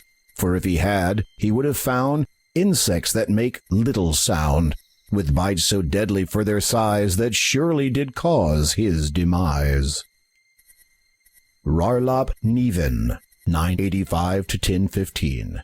The jester joked his life away until a quip he made one day. Insulted was a baron's son who had this poor old jester hung. Rebecca Twintle, 1250 to 1273. In that usual daring way of hers, she threw caution to the wind. Late one eve she risked a venture and went out to sea with him. Totally in love she was, so filled with careless whim, that when he threw her overboard, she never thought to swim. Goulash Thompson, 1370 to 1441. Never in all his living years had he ever seen such sights. For hours did he stare at them, those beautiful, dazzling lights. So happy was he that he had been able to live to see this night, but down a cliff he blindly fell, for the lights had been too bright. In this dark hole lies one brave soul whose questing for glory has taken its toll. Charles Bucket, 1189 to 1232. He'd go out in the pouring rain and risk becoming wet. He'd never dry off afterwards, so very sick he'd get. Here lies the Odnarb family. Evidently they were well respected to have their own area. Lyot O'Maleef, 1200 to 1256. She was a lady with strange habits, who as friends kept only rabbits. When time came her hunger due, her friends all wound up in her stew. The other creatures, also bunnies, found this not remotely funny, so their swift revenge they sought. The kitchen in her sleep they brought, heaved her into the large pot, which was, regretfully, much too hot. This is the church cemetery. Given how many souls have been laid to rest over the many years, you imagine this place has seen its share of sorrow. Hamish Bite, 1226 to 1258. Besides religious connotation, reverence paid daily as we should, it is a tradesman's irony that a carpenter was killed upon the wood. Faith Cinders, 998 to 1029. Alas, my dear, you've come too near to your heart's great desire. It seems that now you've run afoul and should not have lit that fire. Judas Morton, 1365 to 1415. Here lies a foolish non-believer, with shame deep is this hole. Even God, though wise and powerful, cannot save his wretched soul. You can see light in the window. Somebody might be home.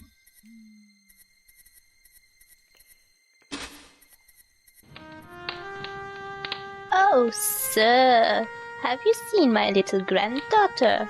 She ventured to the town to buy food for me, but has not yet returned. I fear she may be in peril. The forest is not safe at night.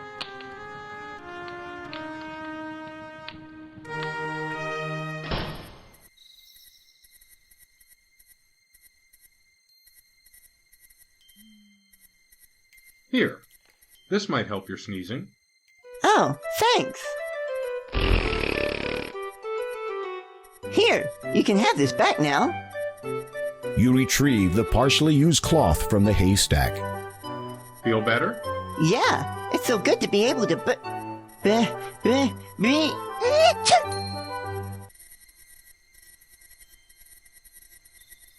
You take the silver needle. It is a tiny silver needle. It reminds you of a dart. Feeling humbled, you kneel down to pray. You rise again after a few moments. The monk stirs, stands, and turns to face you. Father, I go now to a place of darkness. While I am stout of heart, the path laid down before me is unclear. I seek only the knowledge that my passage be illuminated by heavenly favor, and a prayer that I may make it through. The monk gives you a reassuring smile and pats you on the shoulder. He then lifts a silver cross from around his neck and places it in your hands. Thank you. You are welcome, my child. You can talk? Of course. I thought monks were forbidden from speaking. Not all churches follow the same rules, and this church is quite unique. Really? How so? The monk just smiles placidly at you. About this crucifix. I believe you will find the cross to be of immense value. It has come to us at a huge price. It was expensive? I mean that it has cost us more than any value to be in possession of it. If I may ask, why is it that you only open the church at dusk? We find the late hours more favorable. Surely then you would not have many in your congregation. Yes, that is true. What do you know of the Count? Only that he is a heathen, a blasphemer. You serve God well by going there, my child. Bless you. The monk smiles at you, turns back to the altar, kneels, and resumes his prayers.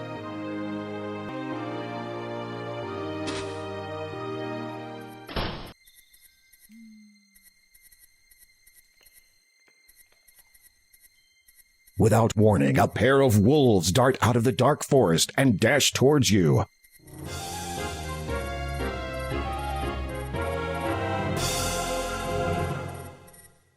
For a minute there, you thought those wolves were going to attack. Curious as to why they didn't, you decide to follow them. You see the monk standing alone outside the church. Then you notice the two wolves approaching him. You are about to yell a warning to the monk, but the words die in your throat as the man steps forward and pats the wolves' heads. No, my brothers, we must not hurt him. Not yet.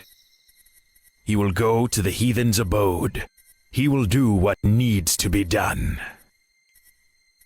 What if he does not? Then, my brothers, we will complete the task before us, the one we began many years ago.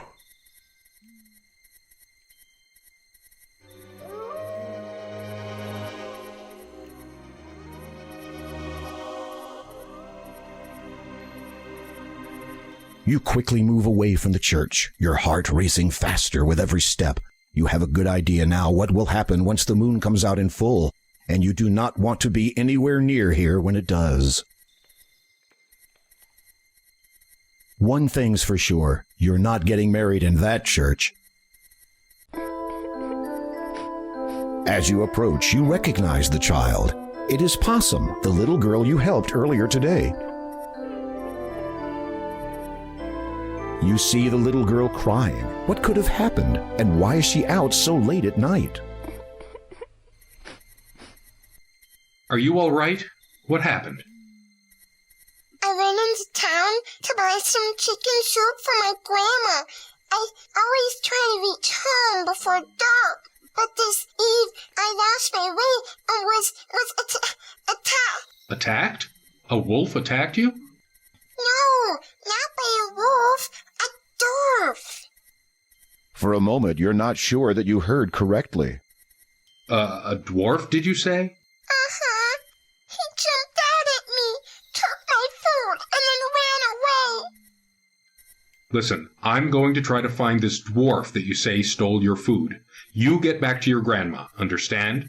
Possum nods, says a soft thank you, and heads back home.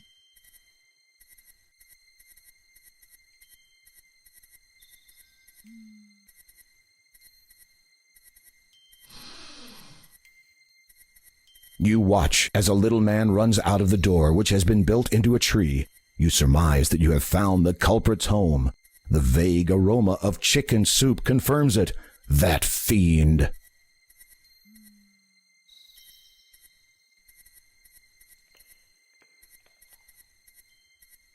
Finding the door ajar, you cautiously open it and step inside the tree.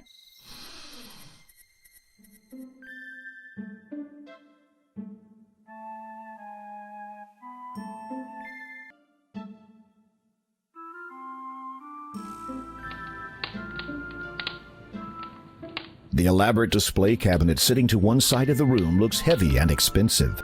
You begin to wonder how the tiny dwarf managed to move it all the way down here by himself without damaging it. The pictures, although lovely to look at, are totally useless to you.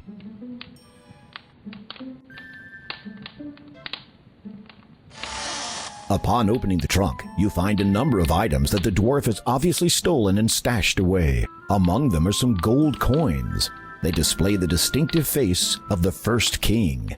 They could only have come from the magic chest of Daventry. You close the chest. A very sharp knife has been stabbed into the table. Its blade reflects the light from the burning fire. That's not a knife. The knife you found under a rock one time? Now that was a knife. The stocking hats of the dwarf are sitting on the table. You grab the handle of the bubbling pot of chicken soup. You take it with you. This contraption looks like some sort of oven. It seems to draw heat from the fire, trapping it so that raw meat may be cooked at a much higher temperature.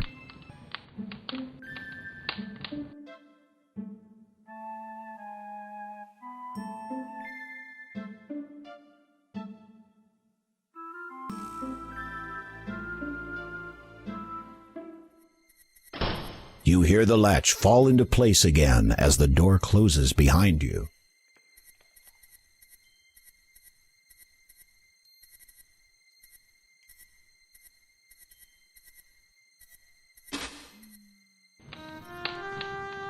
Welcome.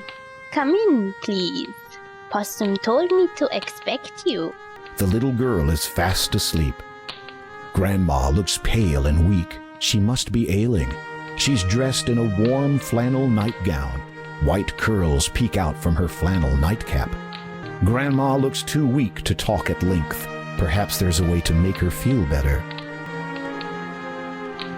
It is a little too cold to be serving to frail old ladies. You place the now cold chicken soup over the crackling fire once more. After it heats up to eating temperature, you remove it again.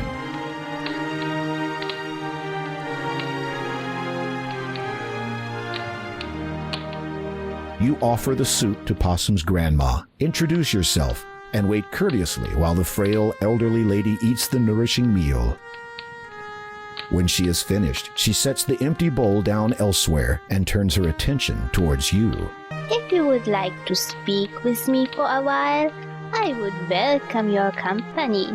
A person should never turn away a visitor, especially when she reaches the twilight of her life. You can't help but feel a sense of finality in the old woman's words.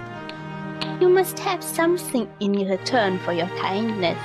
You do not need to risk your safety for an old, worn-out woman like myself. Look under the bed. You should find something to keep you a little warmer on a cold night like this.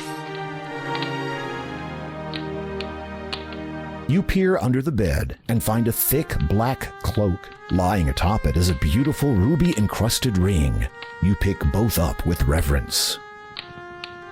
I could not possibly take these fine things from you. Oh, please. I want you to have them. Nights in Colima are cold, believe me. As for the ring, well, perhaps it is better that I do not have it to remind me. As you wish. You have a charming young granddaughter. Grandma smiles at you graciously. She is a treasure to me.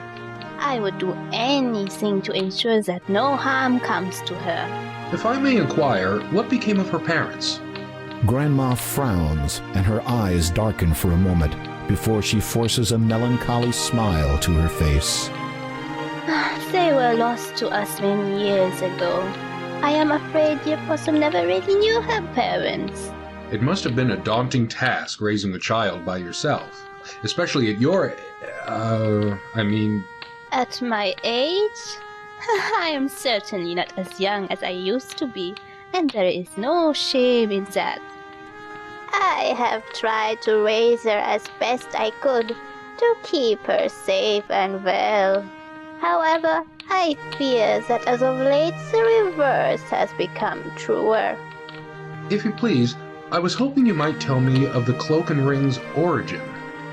The old woman closes her eyes as if the memory she seeks is painful to her senses. They were my husband's. He was a proud man, the last of his line. His family had been rich, a great deal of old money, you might say.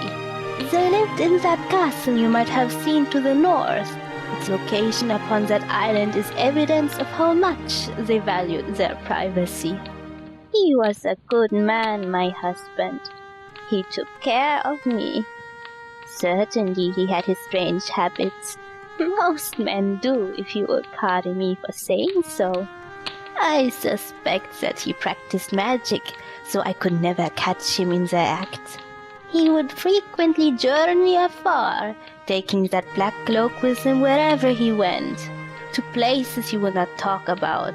He said that it represented something important to a certain group of people, and that I was never to mention it to anyone. But he was always there for me, always, until that fateful night. We had been married just over a year, and I was heavy with child. We were both out walking in the weirwood forest late one night. The air was warm, and in our youth we paid little attention to the world and its many dangers. Besides, there was a full moon. We could see clearly enough. A shadow passed over us. We looked up, thinking it might have been a stray cloud.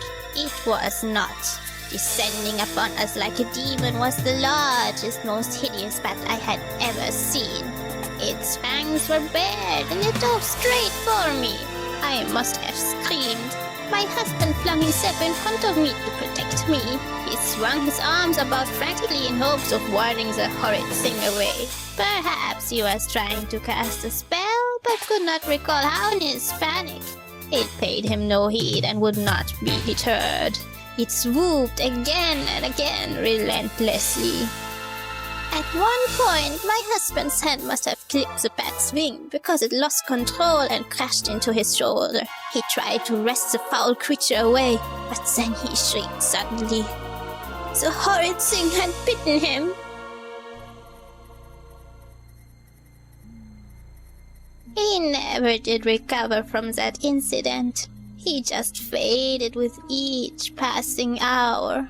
Within 2 days of the attack, my husband had died. We buried him on his family's plantation on the island.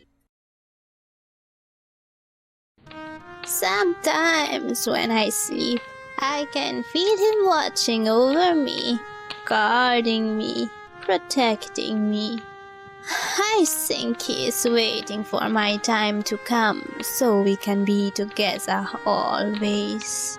The old lady seems to be dozing off. You can barely hear her final words. I miss him so. Telling the story has clearly taken a great deal out of her. You watch the old woman a moment and notice her labored breathing as she sleeps. Despite the little girl's tireless daily efforts, perhaps there's nothing more to be done.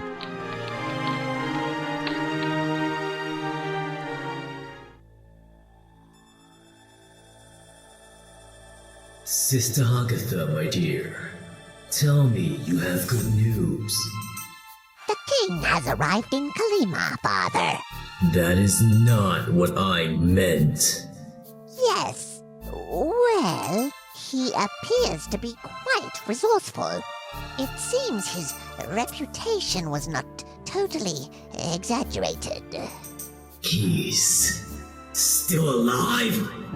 For now. But that will change soon, I think. The king has discovered that one of the gems he seeks is in the possession of a colleague of ours. Do you remember? Kaldor. Yes. Is he still trustworthy?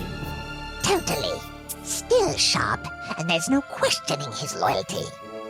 My humblest apologies, father, but would it not have been simpler for you to have dealt with Graham personally?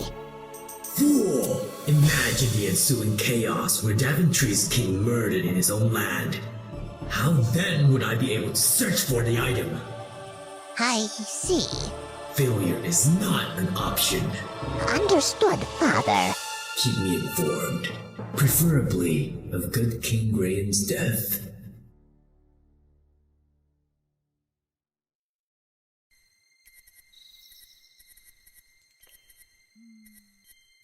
You are now wearing the beautiful ruby ring.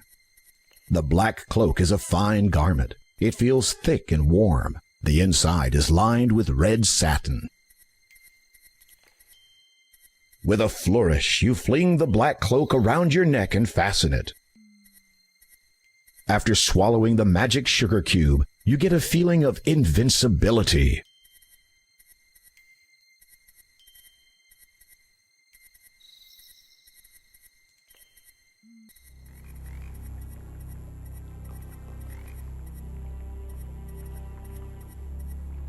You read the Bible page again. Something wicked started war. Shame nobody ever saw.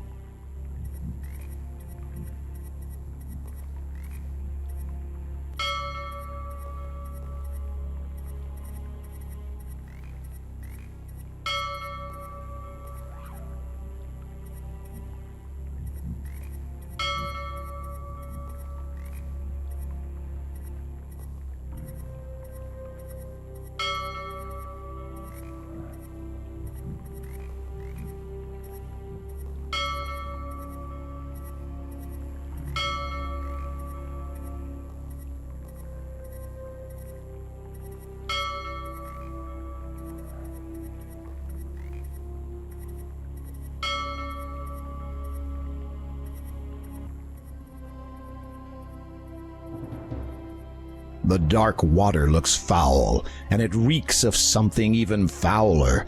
You strongly suspect that it may be tainted by poison. You are standing on a small peninsula, which ends abruptly a short distance to the north. Further passage in that direction is blocked by an impassable lake of poisoned water. The shrouded ghoul looks very frightening. His hands are little more than claws, and his face is nearly completely hidden inside the hood of the shroud. He is standing in a small boat. The castle looks cold and forbidding. Several sinister towers rise from it like jagged rocks. Beyond that, it is difficult to see any details from here. You wonder if this place is still home to anyone or anything. Boatman, I need passage. I said... I heard. The ghoul's voice chills you to the bone. It speaks with a deep, resonating bitterness. You cannot make out a great deal of its face, but what you can see has the hairs on the back of your neck standing on end. In life, I would row this boat for the master. Long ago was my untimely death in these waters, but still I remember many things. Laughter, tears, joy, pain. May I cross, Sir Boatman? You have come to raid the master's house. This I know, but care not about. You should be warned, though. The master is not what he once was. Never has this land known a kinder, more compassionate, and nobler ruler than he. But his fate has long since been decided.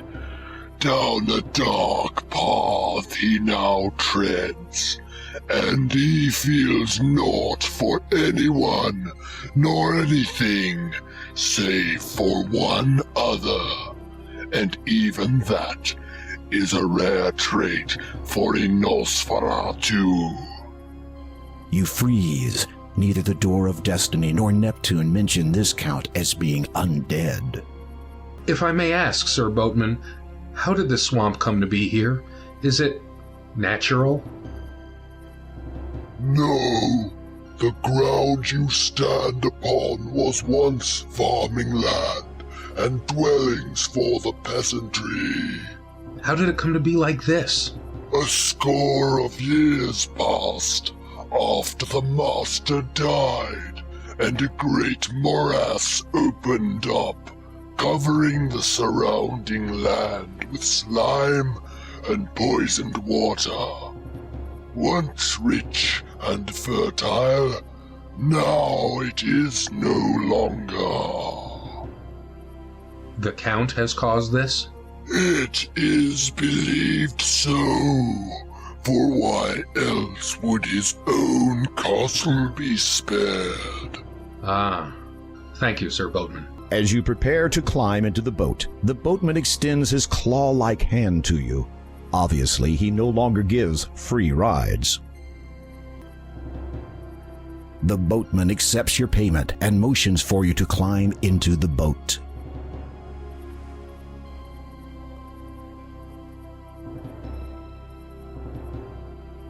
The shrouded ghoul paddles across the toxic lake to the shore on the other side.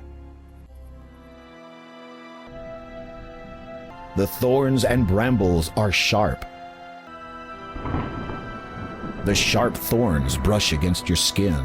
However, instead of feeling intense pain, you only experience a slight tingling sensation. Evidently, the magic sugar cube did its job.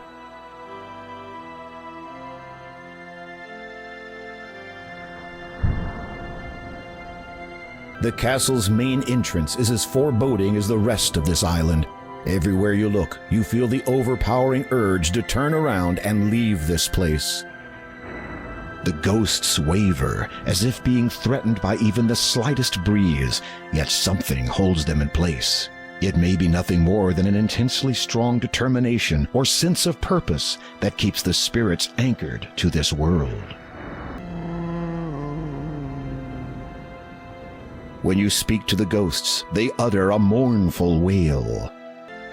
As you approach the ghosts wearing the black cloak, they seem to notice you, and then begin to drift away towards the cemetery.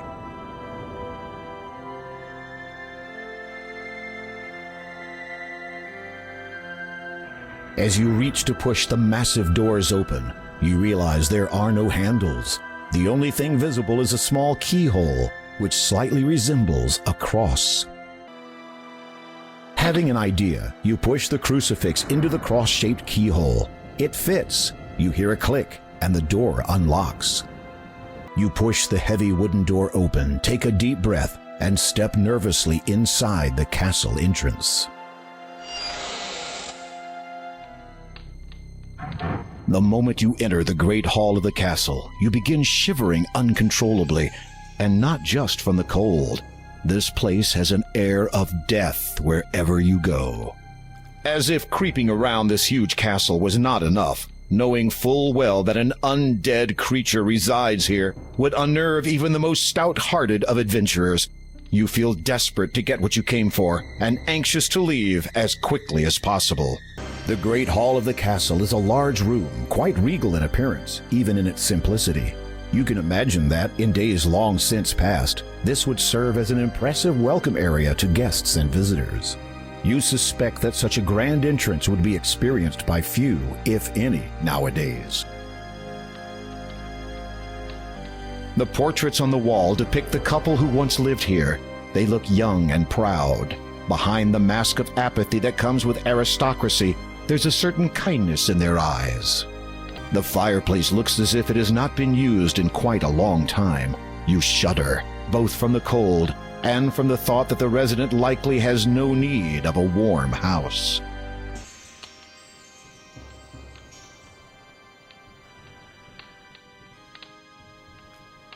This is a grand old private library. You can imagine that the literature contained herein would make the town library pale in comparison. The bookcases extend all the way to the high ceiling. This bookcase appears to recount the entire family history of the past counts of Kalima. The line apparently dates back many, many centuries. It is a collection of literature dealing with the arrival of the first mages and what became of their descendants, who were and are all mages themselves.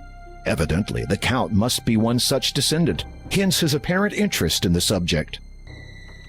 These books pertain to the ever-expanding world of science. As you skim over the titles, you see one that says, Evidence of a Spherical World.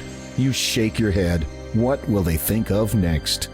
Science has always been a controversial subject in your mind. You'd rather hang on to the perception of the world that you were brought up with. This would appear to be the classic fiction section. This marble bust must be of a past count. While it has some resemblance to the current one, the face looks markedly different from that of the town statue. 3 candelabras provide some welcome illumination in this otherwise dark and dismal castle.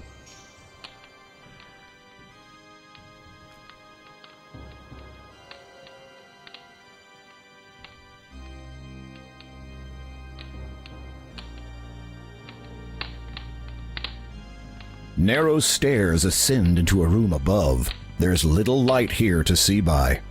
An old shovel rests against the stone wall. It looks well used. You take the shovel into your possession.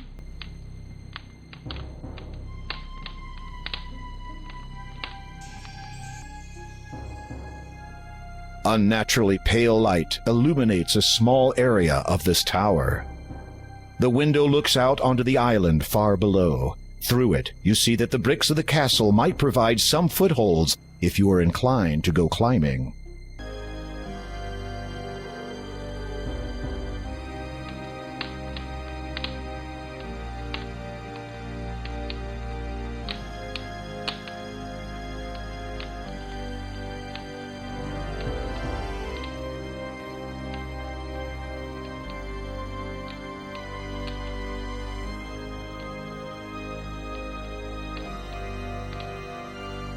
This is evidently the dining room of the old castle. It is still as drafty here as it is everywhere else, so you imagine yourself declining an opportunity to dine in this room.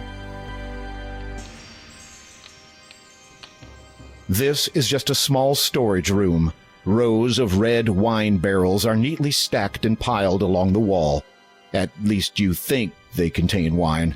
Seeing nothing else of real importance, you head back into the dining room.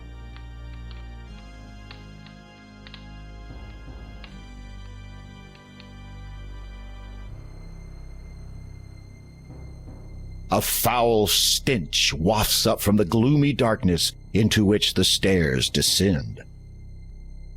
The staircase beyond is very dark. It would be much too dangerous to proceed down without a light of some kind.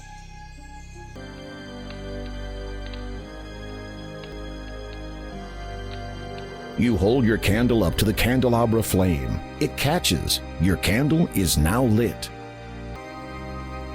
Now that you have a lit candle, it's a bit easier to see where you're going.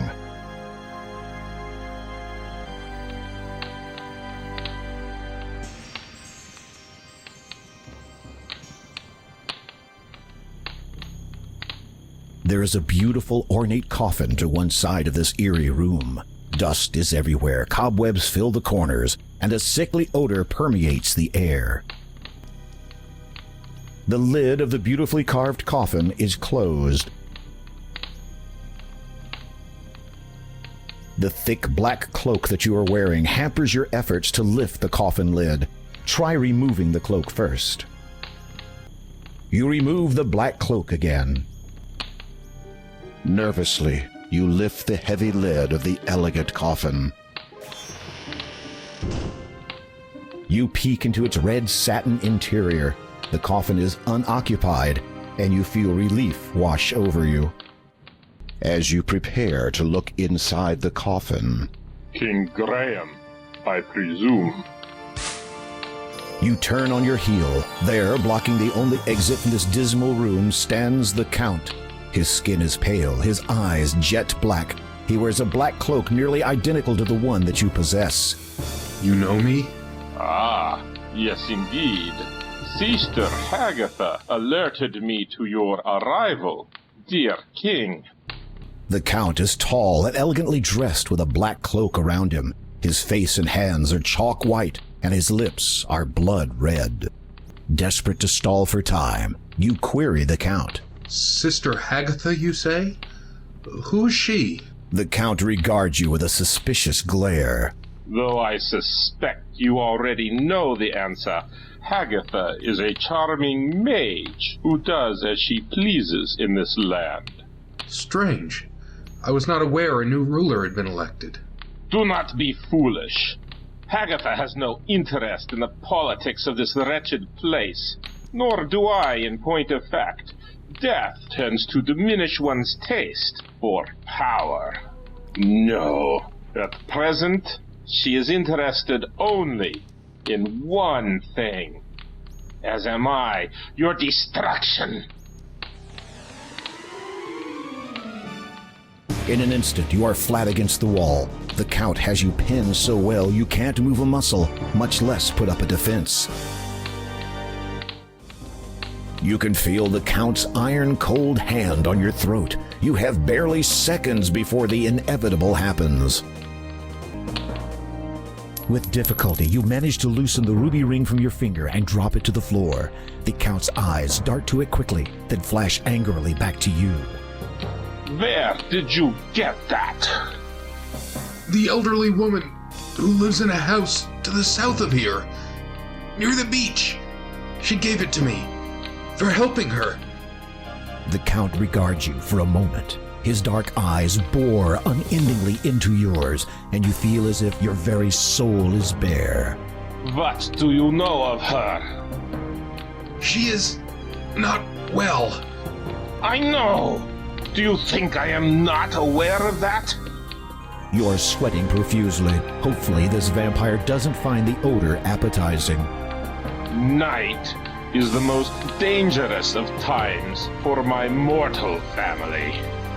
I have kept constant vigil over my wife for many years, so that from the darkness no harm would come to her. When her time comes, we will be together forever. I think tonight will be the night. I have seen her this very eve. I did what I could to help her, but I do not think it was enough.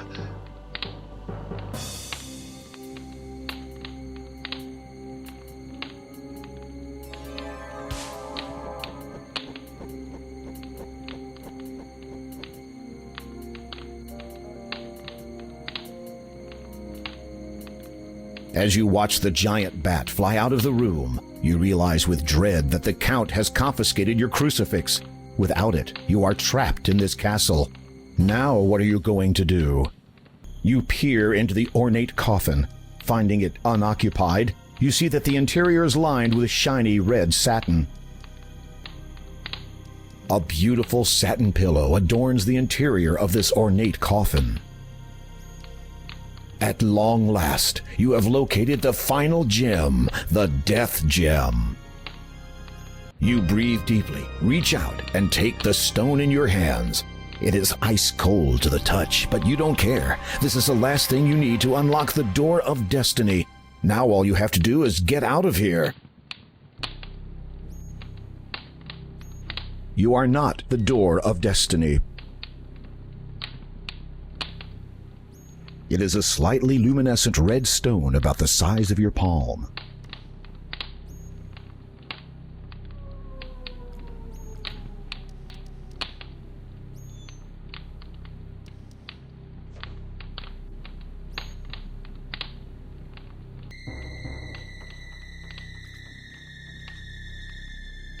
The huge wooden doors are locked, and you can't open them without the cross key. It appears that you are trapped in this ghastly castle. Seeing no other possible escape route, you climb onto the ledge and carefully lower yourself outside, hoping to find a decent foothold. It is a long way down.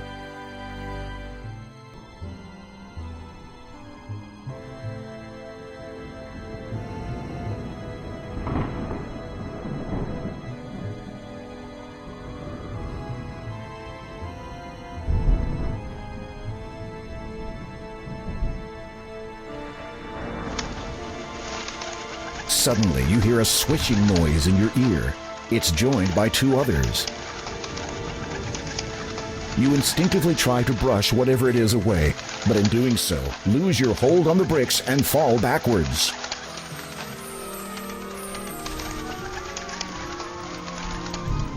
Time slows as you fall, and your world turns black.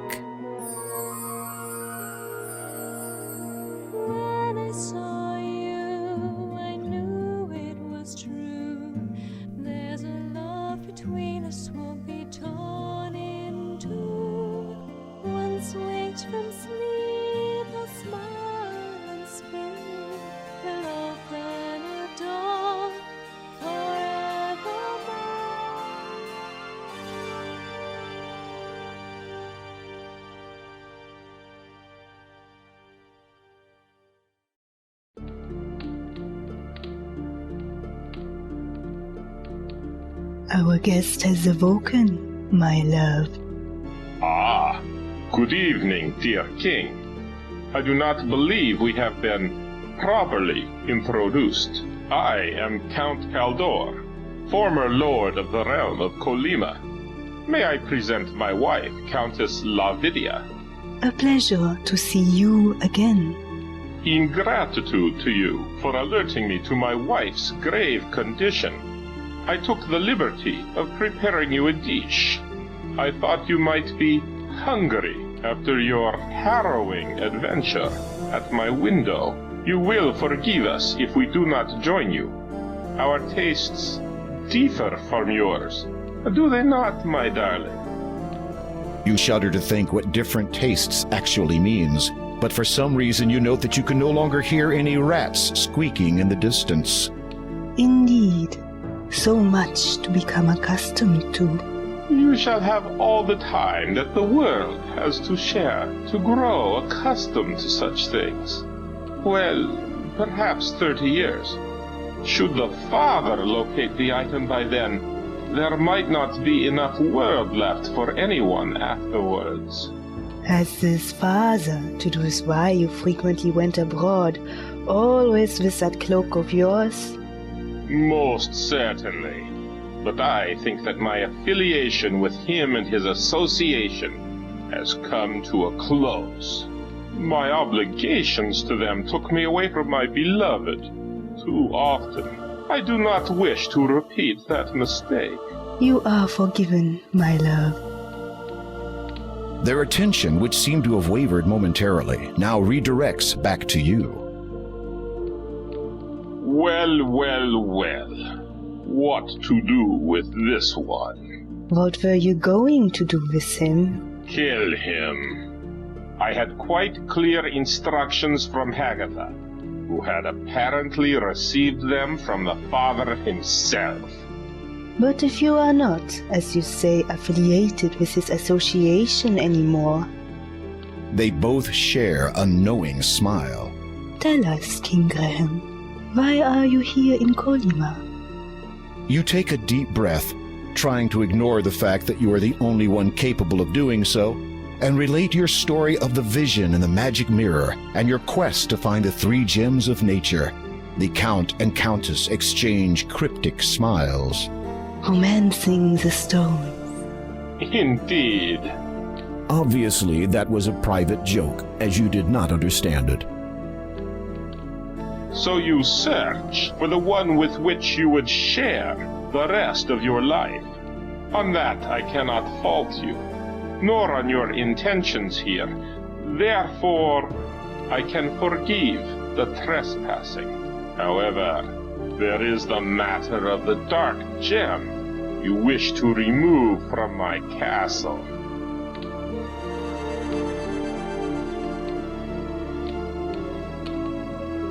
I place a deal before you. I am looking for a magnificent sapphire-encrusted tiara. It is a valuable family heirloom and has been on this estate for centuries. This castle and its estate are old, though. It could be virtually anywhere, in any number of hiding places. I suspect there are many that even I am not aware of.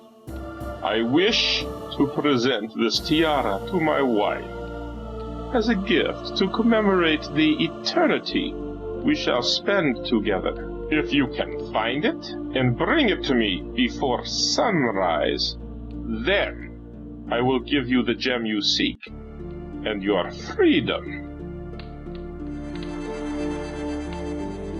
You nod, unable to believe that you have virtually been ushered away from death's door just so you can run an errand for a couple of vampires. You do not want to think about the consequences if you fail to meet the deadline. Pardon my asking, but as the Countess of this realm, I presume you have lived in this castle before now? Yes, that is so. Then how did you come to live in that old house by the sea? After my husband died, I continued to live in the castle for a time.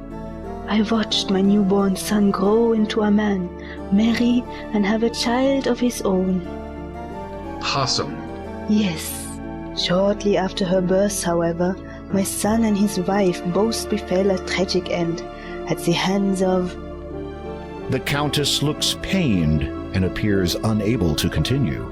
I apologize if I have caused you to relive your grief. A vampire cannot truly feel grief, but perhaps my wife still recalls hers. I shall continue for her, if you so wish. Please, if I may know, how were your son and daughter-in-law lost to you? They were slain by the Brotherhood. The Brotherhood? You have met them at the church. Your mind reels, so that is the connection. Why would the Brotherhood kill your heirs? Oh. As you have just guessed, the Brotherhood wish an end to the reign of my family.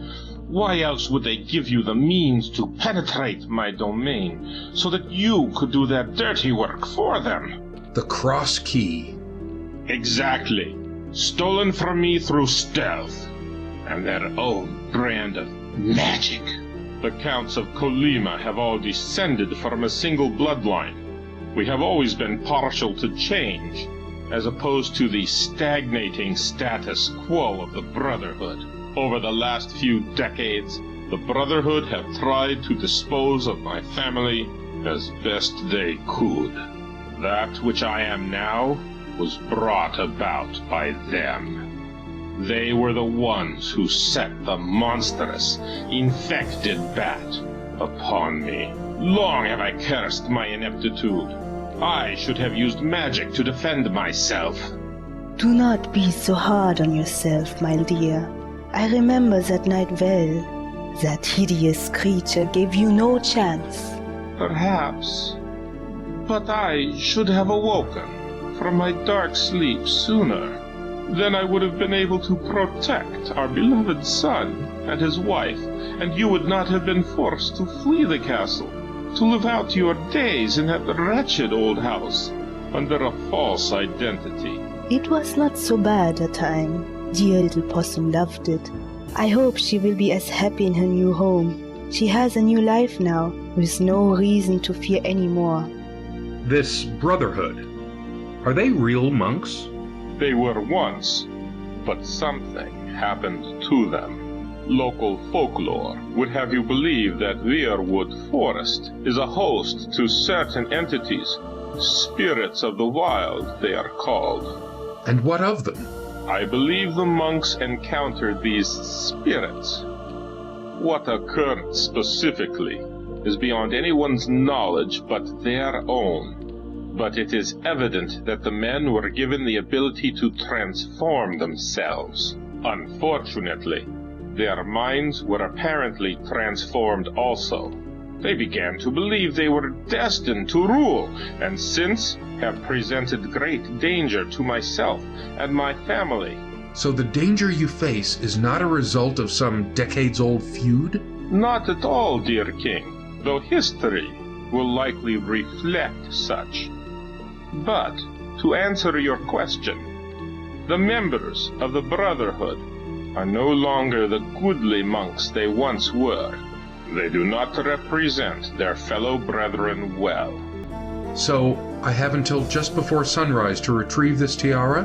That is correct. And if I am unable to before that time? The Count's eyes glint red as he looks directly into your own. For your own sake, I shall hope that you are successful. You bravely suppress a shudder. It seems clear that you are not off the hook yet.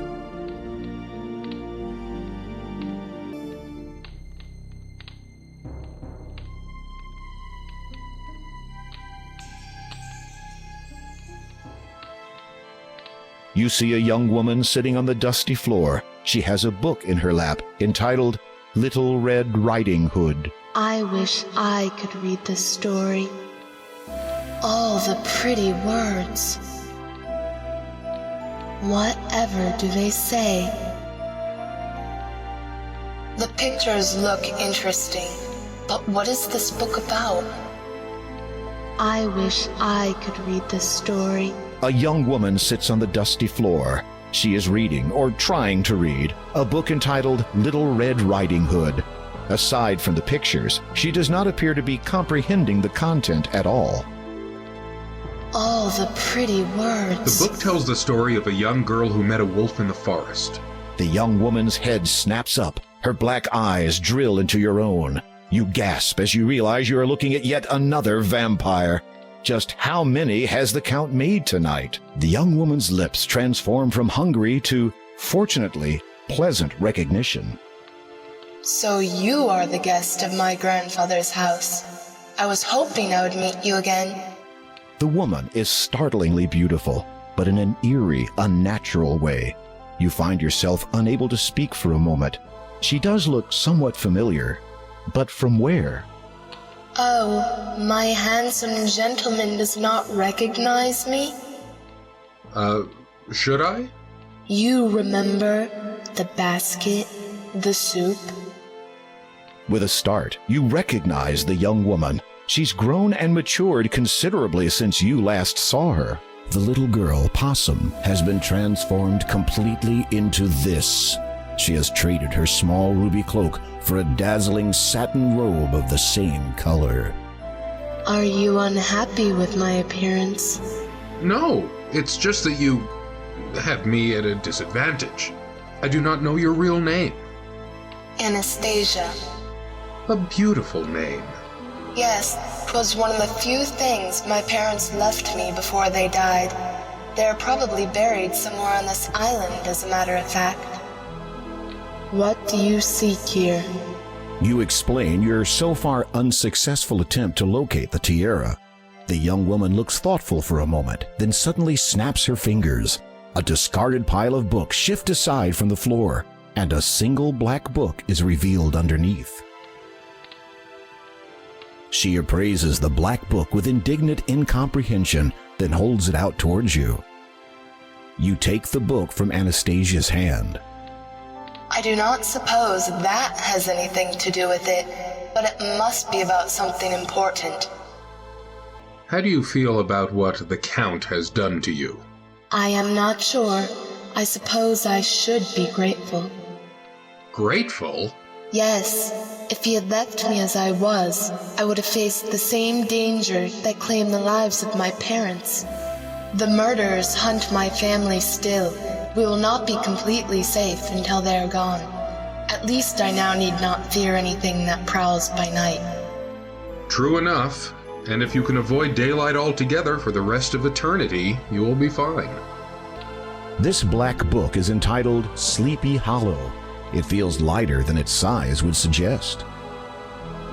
You open the book and are surprised to discover not pages, but a hollowed-out section in which sits a silver key. The key's handle resembles the shape of a sleeping child. There also appears to be something written on the back cover of the book.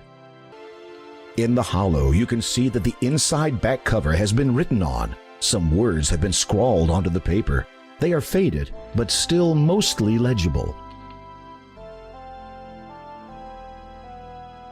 The writing scrawled on the back cover reads, "If treasure you seek, dear to my heart, tales of fiction is where you must start.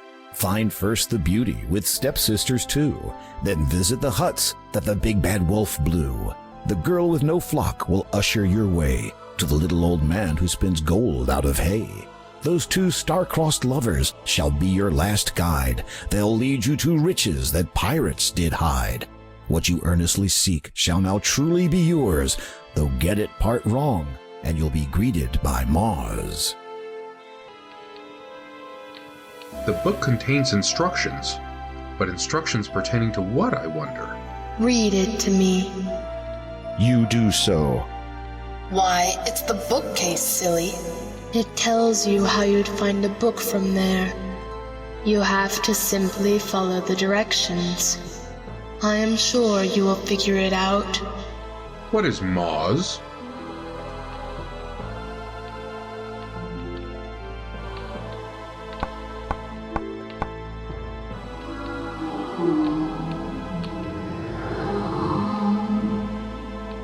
He will not bother me, seeing as how I am not at all appetizing to him. You, on the other hand, would be precisely his cup of tea. Anastasia's face lights up suddenly. If you want, I could make you like me. That way, you'd be safe.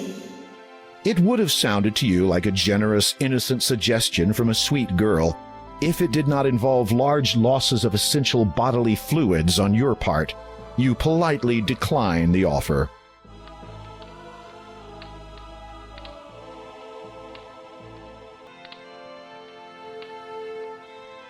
This would appear to be the classic fiction section.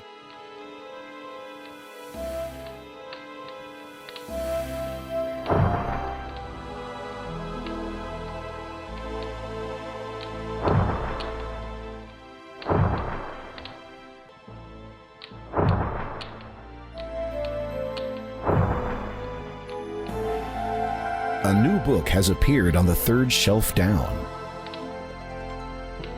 Treasure Island. You've located the correct book. You pluck it from the shelf and read its title, Treasure Island. What is this? There seems to be a lock binding the cover shut. The keyhole requires a small, thin key. The key fits perfectly into the lock. You turn it and hear a soft click. The book is now open. Skimming through the book, you find that a map has been sketched onto the last page. Close scrutiny reveals it is a top-down layout of the castle and its surrounding grounds. According to this, the tiara has been buried near one of the graves. You shudder, hoping that this is not going to be a case of digging all night while trying to avoid unearthed zombies. There is also a small piece of writing near the bottom.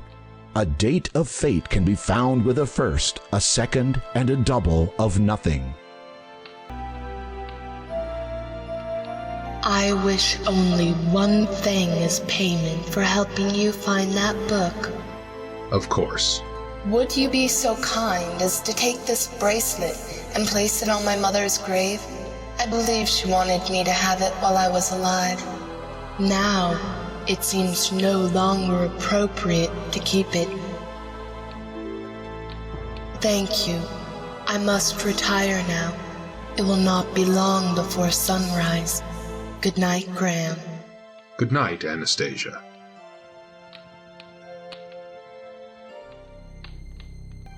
The bracelet looks like it would fit a small wrist. It is a circlet of diamonds surrounded by beautiful sapphires.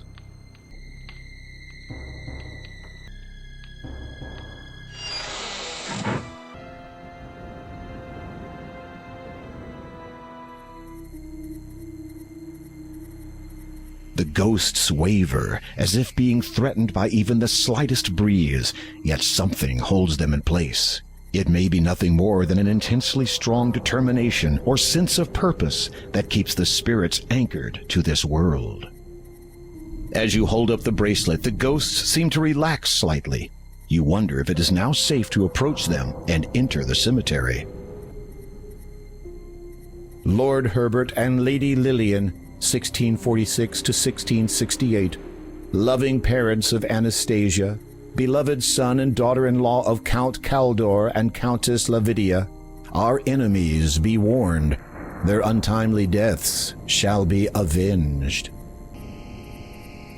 You place the bracelet on the grave. It immediately sinks down into the earth. The ghosts do not respond at first. Then one of them drifts toward you. It nods, almost sadly. The ghost seems to want to say something but appears unable. Its face, though transparent and hazy, is lined with grief and torment. Its facial features waver into focus. The ghost is female. We understand that our daughter will never be joining us now. No longer do we need wait for her. Now we journey to the realm of the dead, where its Lord waits to judge us. Farewell. You bow your head and cross your heart out of respect. While looking downward, you notice that a beautiful gold ring now lies at your feet. You lift the gold ring from the ground and carefully place it in your pocket. It is a gold wedding band. Lord Herbert and Lady Lillian, 16. Mary Ann Drinkwater, 1230 to 1266. They had traveled safely for many a day until crossing a bridge along their way. She lost her balance and fell to her fate. He tried to save her, but it was too late. Douglas Buckmaster, 995 to 1020. The noise, said he, is far too loud. As he discerned the maddened crowd, the mob broke in, then he did scream, I'd rather this a sight unseen. They strung him up from toe to head, and as for after, enough's been said.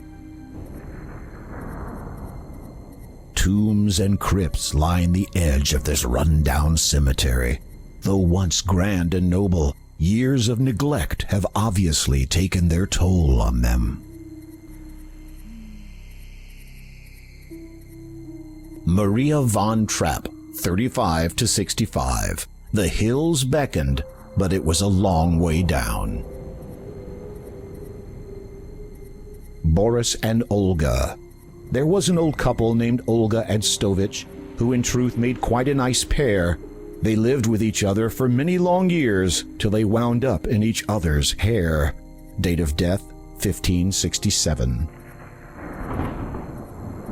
Alfred Chamberlain, 810 to 810. He'd not seen his first sunrise, felt not the warmth of dawn. All who saw him wept and cried. To this world he'd come stillborn. Count Christopher Ivere, 1175 to 1200. The young Ivere, his time so near, said he, my dear, lend me your ear. Please do not fear, my life ends here. Count Bartholomew Scrooge, 1017 to 1101. To warnings he would pay no mind. Of his failing, ailing health, his relatives they'd bide their time. After all, he had great wealth. Jacob Scarlett, 1354 to 1411. He would not rise from out of bed, not even to soothe his aching head. Should have heeded what the doctor said. It's too late now, for he is dead. Here lies that thieving Thomas. 'Tis the last time he'll rob us. Date of death, 9/12.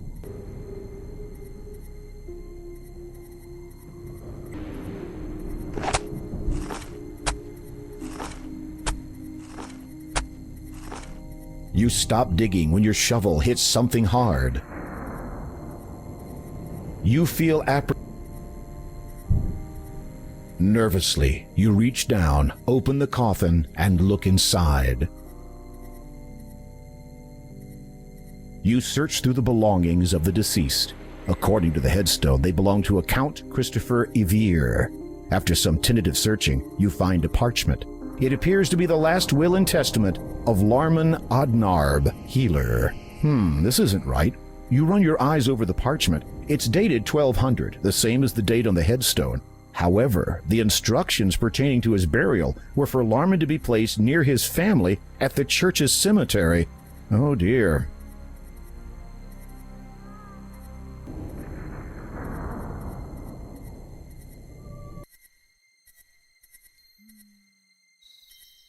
Your heart beats faster and faster as you push on the handle of the church door. It opens, and you nervously step inside.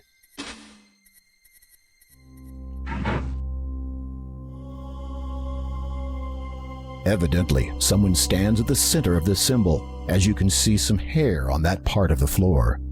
This place of worship has changed somewhat since you were here last. Now it would appear to be a place of ritual, and that sermons have little to do with anything.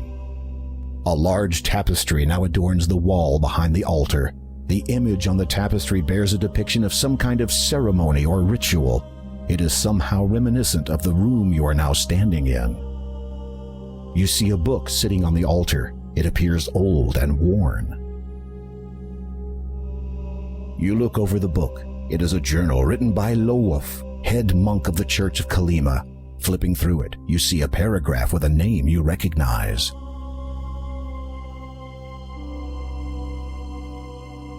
You turn a few more pages and choose another interesting-looking paragraph.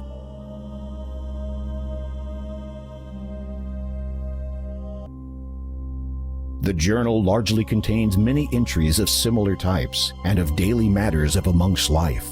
You are about to replace the journal where you found it, but your eye catches a most peculiar passage.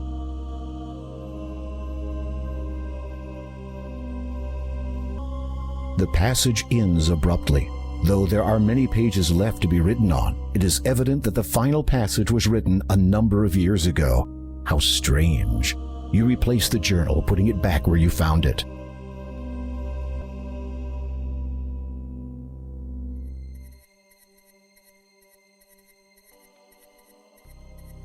Larman Odnarb, 1175 to 1200. Dear old Larman was a healer, cured many a deadly fever. One he caught that bitter day, healed not himself and passed away.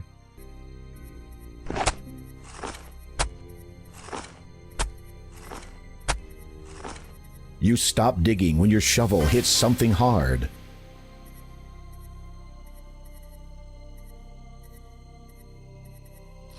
With bated breath, you open the box. There it is, the tiara. As you retrieve the tiara from its final resting place, you let out a loud, relieved sigh.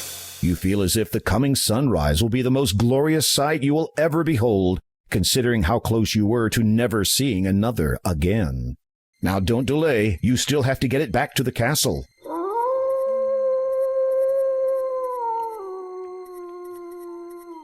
You freeze as a wolf's howl sends shivers down your spine. You force yourself to turn and face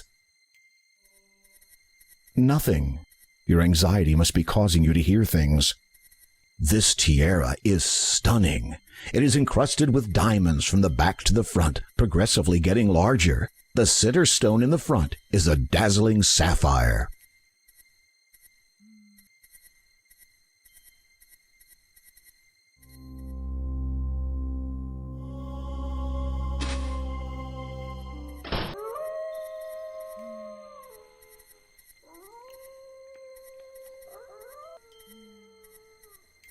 Without warning, a wolf darts out of the dark forest and dashes towards you, and this time it's running directly at you.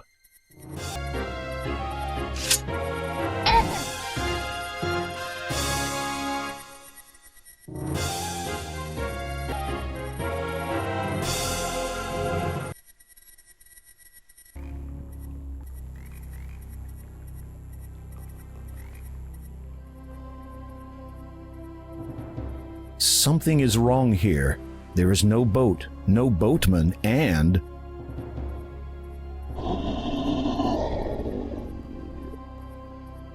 no escape. The monk and his pack have tracked you here, and they clearly intend to do nothing less than rip you to pieces. If you're going to do something, now would be a very good time. Some hollow reeds grow here. That nature would otherwise forbid them life in such an environment is demonstrative of a strong magical energy which permeates this swamp. You tug forcefully at one of the reeds until it finally breaks free. You put it away and carry it with you.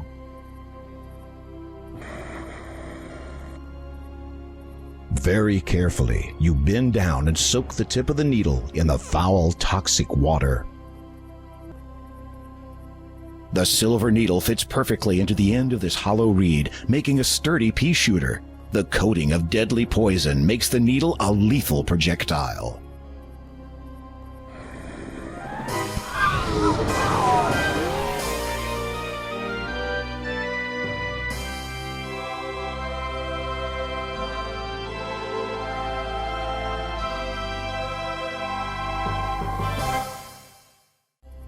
I see you have met the Brotherhood of the Pack.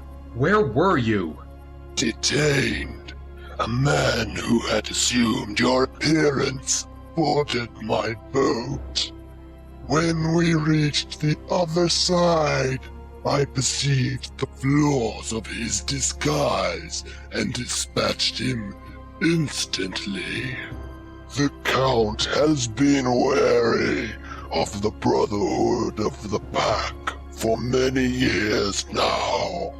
In obtaining what he asked for and ridding this land of their leader, you have served him doubly well this night.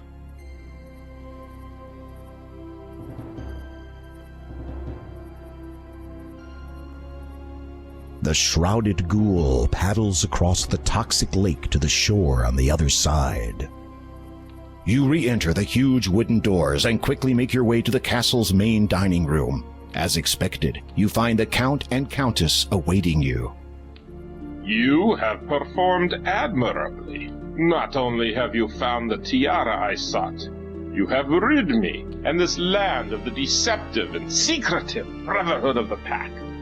They have committed many atrocities against my family, such as the deaths of our son and daughter-in-law. I have been forced to remain secluded all these years, unable to serve my homeland as I should, to evade the relentless pursuit of wiping out my entire family line. Is the Brotherhood really gone? Some of those wolves escaped. The rest of the pack followed the wolves that ambushed you. However, without their leader, they will find themselves as lost in mind as they are now in body. whether human, wolf, or any other form. Their hastened passage through my swamp will not see a return to their den. Of that I can assure you. You have trapped them all in the swamp? The entire pack? An endless flight through the mire awaits them. Should my long-stilled heart ever feel pity again, perhaps one day I shall free them. As you listen to the Count's cold, unforgiving tone, you thank your lucky stars that he no longer sees you as a threat, at least not for the time being. I release you from my service, dear king. The nearing dawn no longer signifies an uncertain future for you.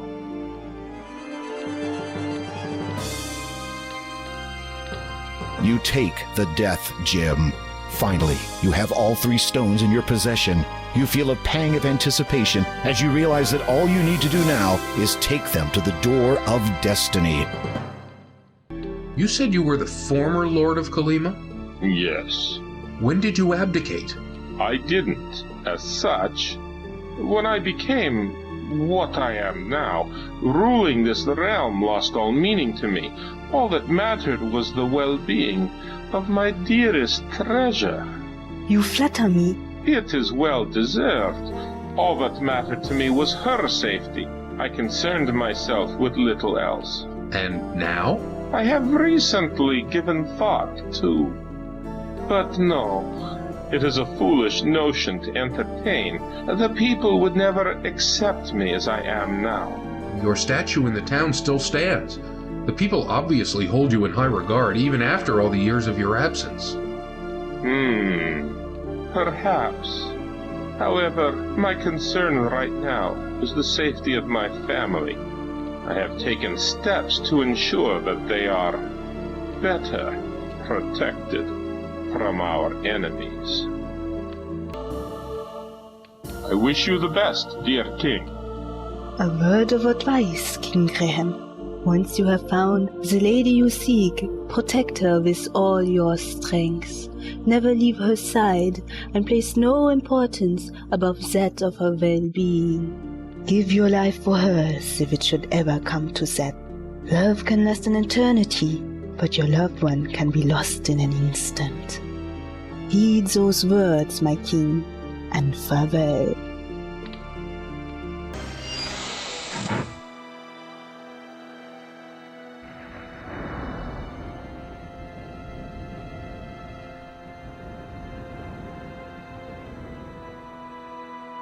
You climb back into the decrepit rowboat, and the shrouded ghoul ferries you back across the lake.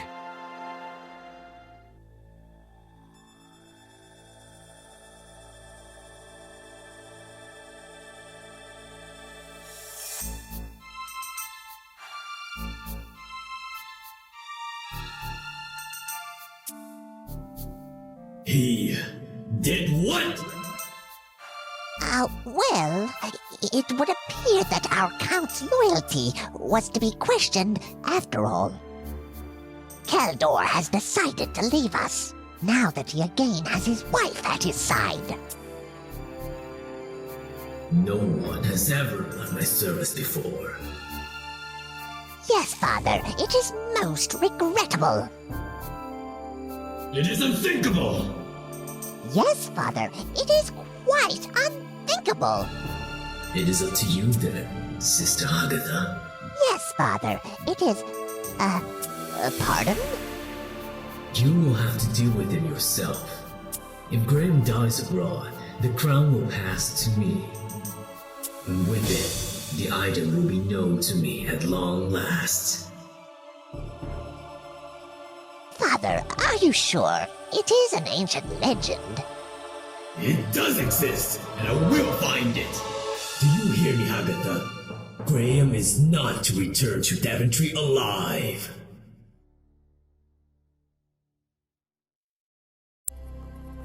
The swamp seems a bit lighter than the last time you were here, and some of the heavy mist has lifted. Day must be dawning.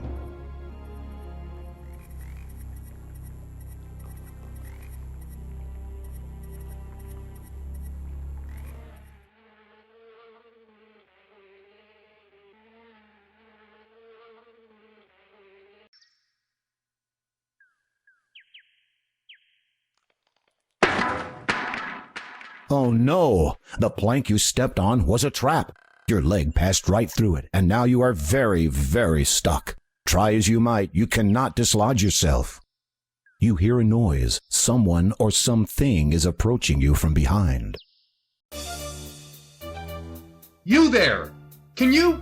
Wait a minute. I know you. You're that thieving little pest who used to reside in Daventry. Yes. How kind of you to recognize me. And just what are you doing here in Kalima? Oh, this and that. At the moment, I'm getting my own back. I beg your pardon? Imagine my surprise when, having come home from a hard day's work... Mugging, you mean? I find that my treasure had been robbed, and my food stolen. Are you claiming either were yours to begin with? I went a bit hungry yesterday, but I'm willing to forgive. I happen to know that you're carrying some most expensive items, including that which you stole from me. I give you a choice. Either you hand over some treasure, or I start cutting. I've already had a go at the ropes on the other side, so should you survive the impact once I have cut both ends here, I doubt the remainder will hold your dangling weight. Oh yes. You could start it by throwing me those lovely gems you're carrying. You wrap your gems up tight in the cloth. You fool! Now, if you want your treasure, then you help me. Not a chance! I'm not coming anywhere near you! Fine, then you stay where you are, and the treasure stays over there.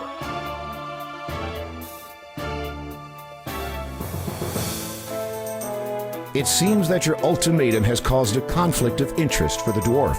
While he does not want to help you, his greed is demanding to be immediately satisfied. Having nothing else to do at present, you muse that kleptomania might be an inherent quality in dwarves in general. Then you notice the fraying ropes on the mountain end of the bridge. They are unraveling. He really did have a go at them earlier. Well? I might just leave you there. Wait until you die, and then come back. You will not be a problem to me when you are dead. By which time the bridge will have fallen. You have done a good job on those ropes over there. While muttering something inaudible, the dwarf throws you his knife. You catch it deftly, realizing that whatever you're going to do, you'd better do it fast. You begin cutting the exposed support rope. What are you doing? You're crazy! As each rope gives way to your onslaught, you hold on tight and brace yourself for the inevitable. Upon impact, the collision shatters the plank that held your leg in place, and you're again free to move. You also discover that your entire body really hurts now.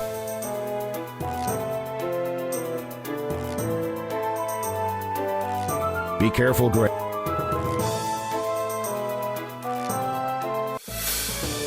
You've made it to the other side safely.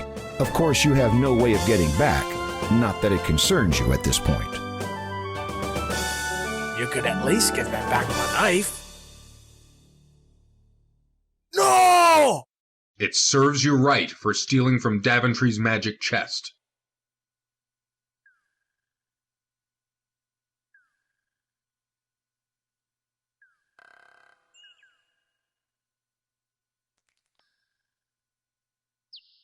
You unwrap the gems from the cloth.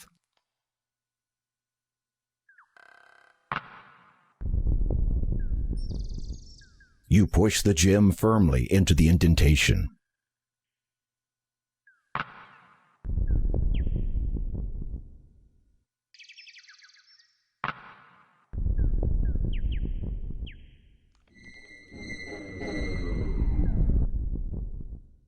Birth, growth, death.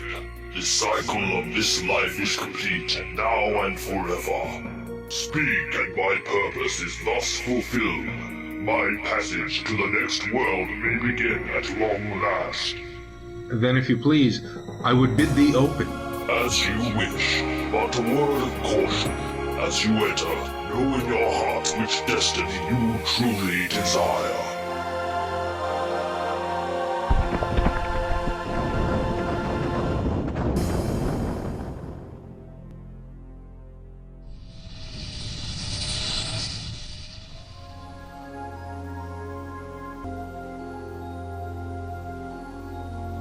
The sand on the sparkling beach is a deep blue. The blazing light from the topaz sky dances across it.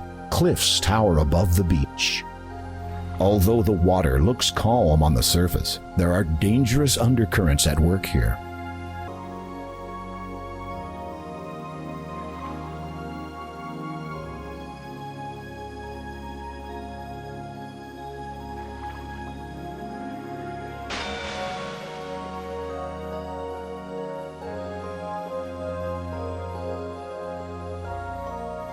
You cast the net into the tranquil sea. Upon retrieving it, you see that you have caught a large golden fish. It falls from the net and flops helplessly on the beach. You grab the flopping fish. Its mouth is wide open and its gills are extended. With great difficulty, you hold the fish as it twists and turns in your hands. You toss the fish back into the tranquil sea.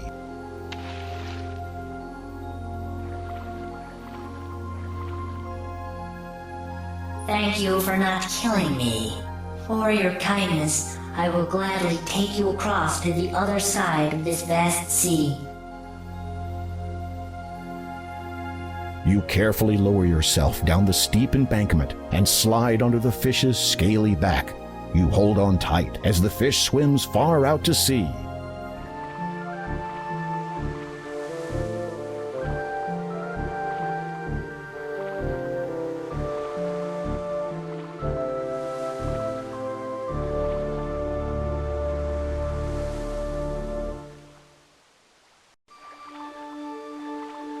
You slide off the fish's back and clamber onto the sandy shore of a surreal little island.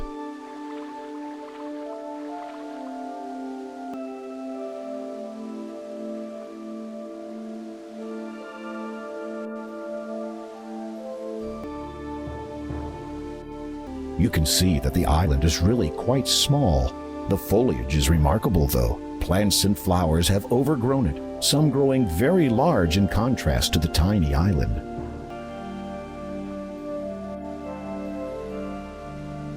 The topaz sand shimmers beneath your feet.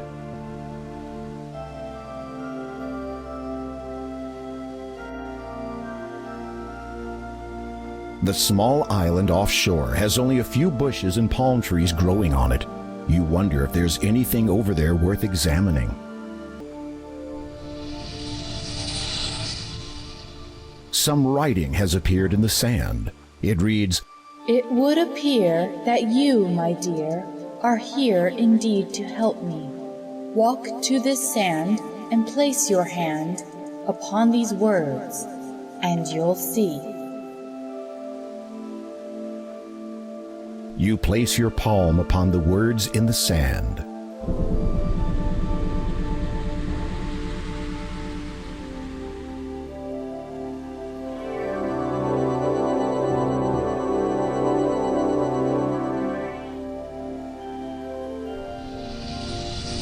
You notice some more writing in the sand near the portal. It reads, "You may return, but pause to learn a way to flee this cursed place.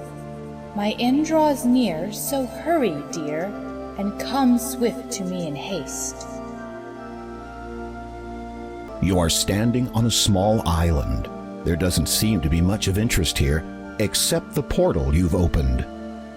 A chunk of quartz rock rests on the sand.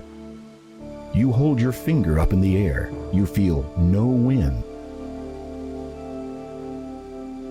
You pick up the beautiful stone of quartz. The beauty of the quartz stone is truly remarkable.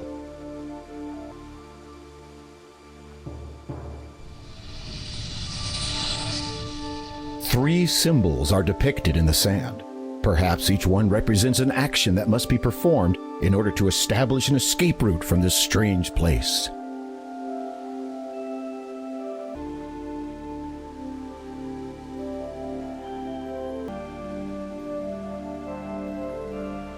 You remove an ample-sized coconut from the bunch growing in the treetop.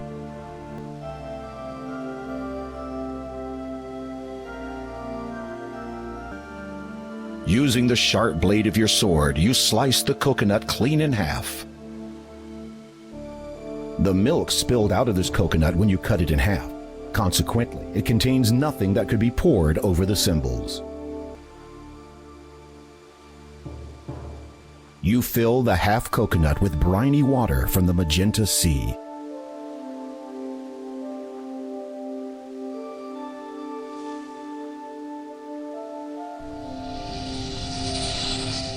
Some writing has appeared in the sand where the symbols used to be. It reads, "Well done, my dear. You've come so near. A king's quest is soon to end. But if now you go, alone you'd know, our broken path would ne'er mend." Suddenly, the sand begins swirling again. In place of the poem appears yet another portal.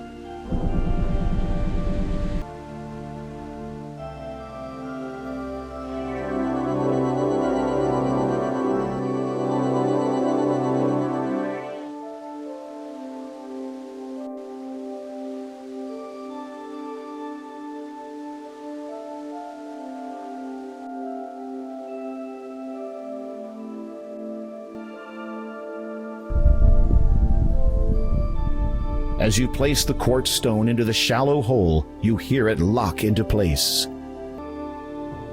The circular gold object fits perfectly into the door's outer rim. Suddenly, the statues rumble to life. The truth you will find from one such as I, for the other can only be lying. These words will provide you the means to get by. My companions, though, shall see you dying. Twin lion statues are situated on either side of the door. It almost looks like they are guarding the entrance. If you were to ask my companion if he knows the way through this door, he would answer, yes. The first carries all manner of weather. The second gives cause to be burned. The third is shallow, as it can be deep. The fourth to bear fruit must be turned.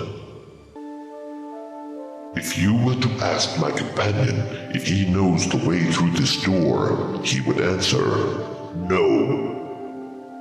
The first gave birth to all life. The second allows it to thrive. The third sustains all that wander it. The fourth will once a day hide.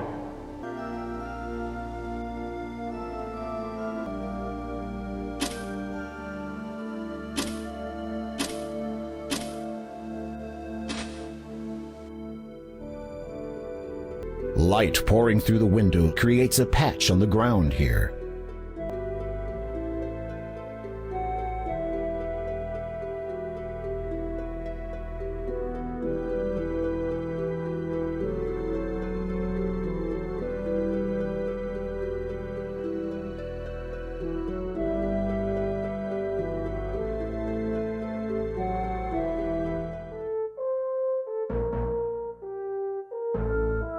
The wooden steps spiral steeply downward. Light pouring through the window creates a patch on the ground. This is the biggest lion you have ever seen. He can eat you with 2 bites of his powerful jaws. His tail thumps repeatedly on the floor. Distancing yourself from the lion as much as possible, you hold the emerald in such a way that the window's light passes through it and shines directly onto his tail. Instantly, something begins to happen.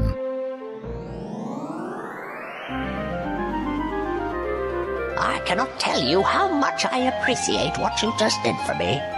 You are welcome. Who are you?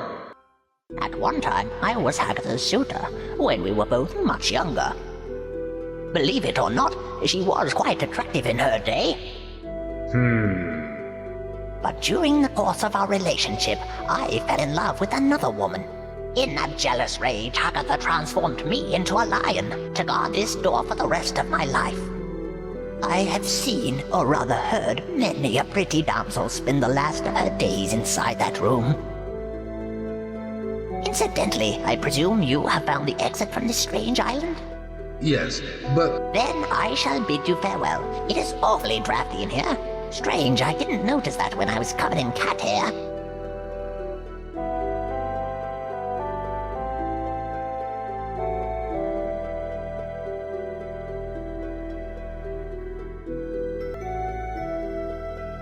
You scoop the tuft of orange fur into your hand.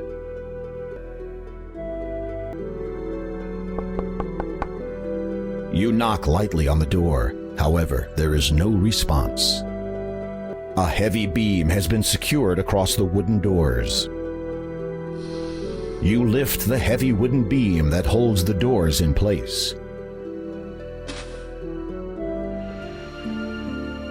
Broken furniture lies scattered across the room. A battered dresser sits to one side of the room.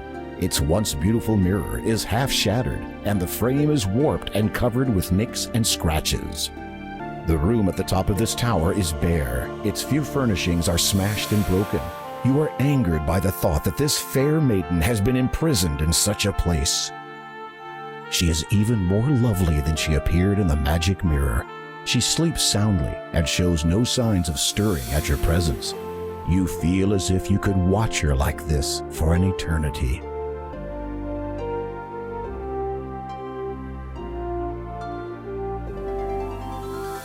Unfortunately, it only seems like a fairy tale.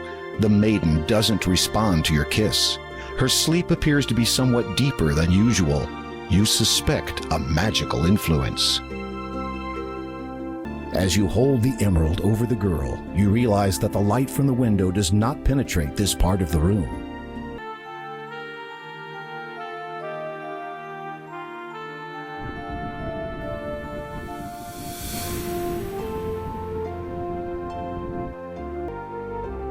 The current alignment of the mirror prevents the outside light from reflecting off it and illuminating this part of the room.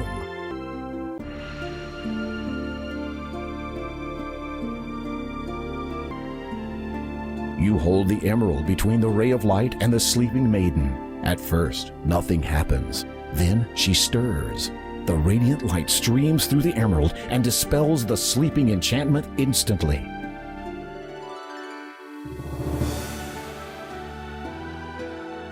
Hello, Graham. Hello.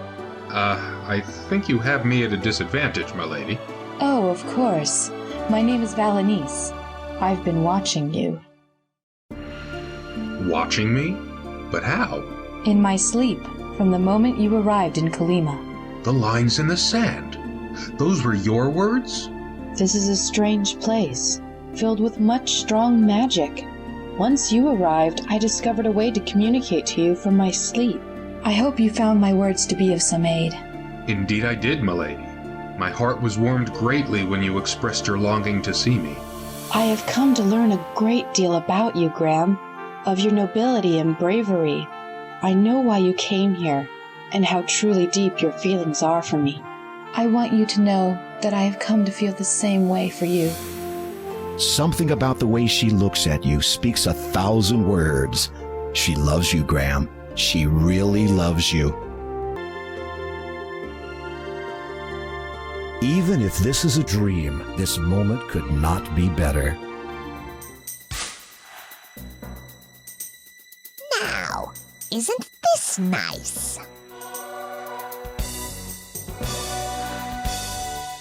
What a pretty pair. I hope you're enjoying each other's company, since you won't be doing a great deal else for much longer.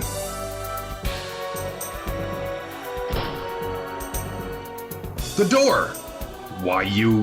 Which? I'm sure it would have rhymed. Silence. I will not be so spoken to by the likes of you. Why do you despise her? What has Valenice ever done to you? She has the attention of men all over the land. Attention that once had all been mine. I won't allow her to take it away from me.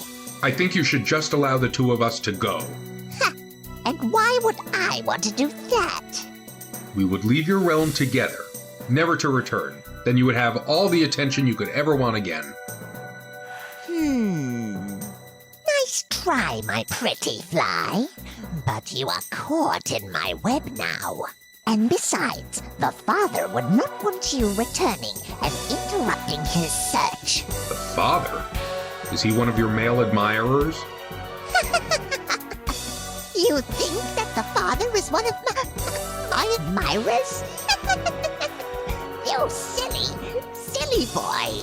How naive you are not to even realize that the man in charge of your own army is the man who wishes you destroyed. Hagatha is laughing hysterically. If you're going to try something, right now would be a good time. Hey!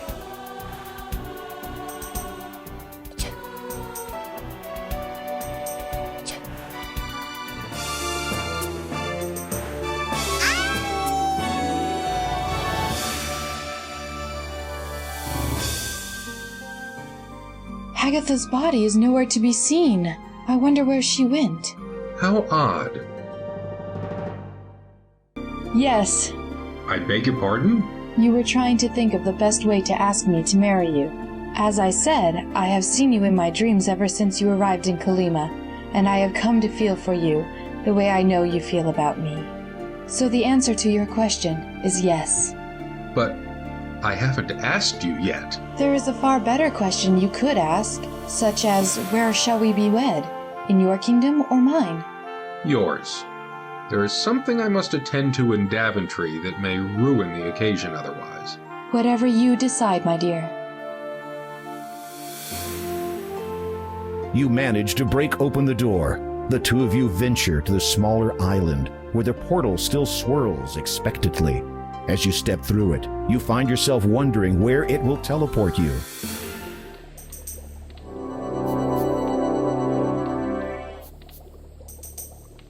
We seem to be in Hagatha's cave. How did we end up here? I've no idea. The youth potion I was carrying just a moment ago. It's gone. Perhaps it's for the best, my dear. Inquisitively, you pick up the glass dome to inspect it more closely. Astounding. Within the dome's wall of glass is contained the entire island realm, quartz tower and all.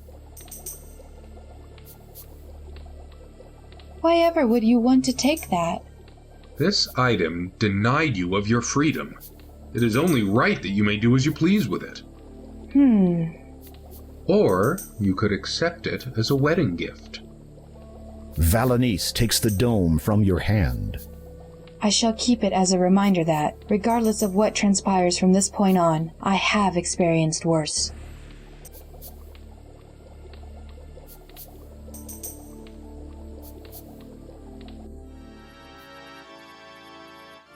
As you exit the cave, you notice that it is night already.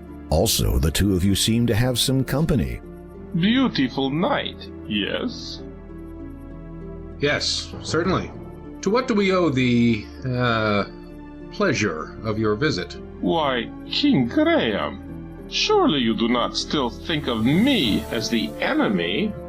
If I had wanted you destroyed, it would have been a simple enough thing to do. No, I have come only to ask a question of you, if I may. Of course. And what would this question be? I wish to know, have either of you ever seen a wedding ceremony performed and orchestrated by a highly experienced and rather exceptional mage? Not really. I cannot say that I... Well then, prepare yourselves. I promise you both that this will be a night to remember.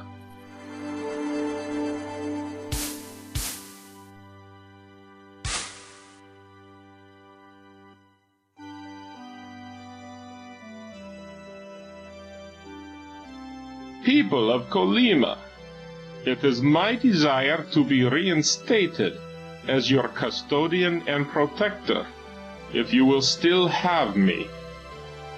The crowd is silent. Then a murmur. It grows until finally everybody cheers in agreement and support. Very well.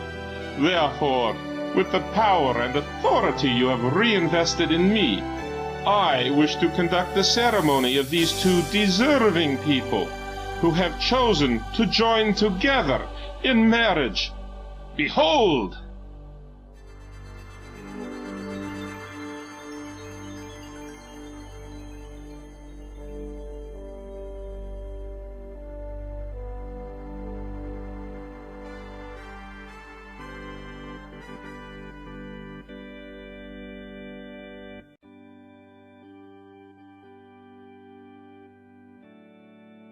King Graham of Daventry, do you take this woman to be your lawfully wedded wife, to love and to hold, for richer or poorer, in sickness and in health, as long as you both shall live?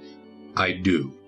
Lady Valenice, do you take this man to be your lawfully wedded husband, to love and to hold, for richer or poorer, in sickness and in health, as long as you both shall live? I do. Do you have a wedding band? Yes, it is a gift from Anastasia's parents.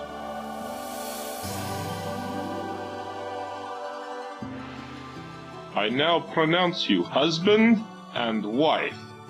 I think you know what comes next.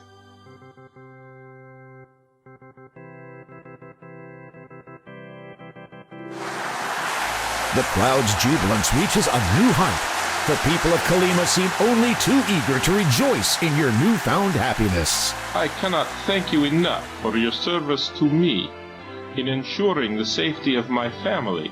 Without the Brotherhood's moral decadence of old, the people of Kalima can finally move forward. And I will not forget the chance you have given my husband and I to spend an eternity together. Your kindness will always be remembered. Your valor and bravery shall echo in the Mer people's songs for ages to come. The legacy of your homeland lives on, due to your exemplary honor. Now, King Graham, it is time for you to take your bride to her new home. But my ship, my crew. I have sent them home already. By now, they will have notified everyone of your imminent arrival. Imminent arrival? Trust me.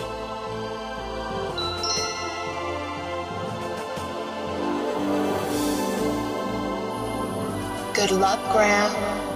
I wish you all the best, both of you.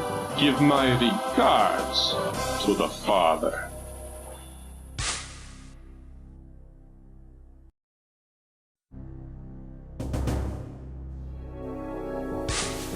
As the vapor subsides, a deafening roar erupts from the audience. All have come to bear witness to your return and the coronation of your new bride. Welcome back, Your Majesty. And may I say, never have I seen a more beautiful and stunning bride than the one you have returned with. I trust you found your journey through Kalima void of peril or incident. Agatha told me of your treachery. Who are you? Why do you call yourself the father? What are you searching for? You need only know this. You would do best not to treat one like I in such a manner. I must, with much regret, inform you all of a great treachery in our fair land. This man, he who has sworn loyalty to Daventry and its crown, is a traitor. He has conspired to have me slain away from home with the intention of pursuing his own insidious ambitions here. Guards, seize him! You have made a terrible mistake, you know.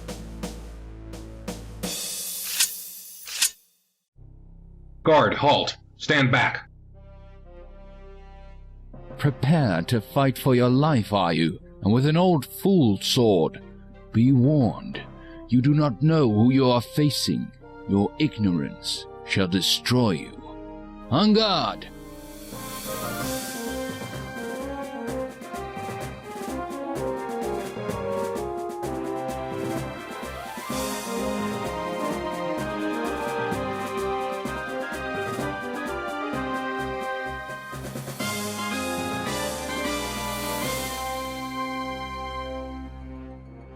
It is over. I think not.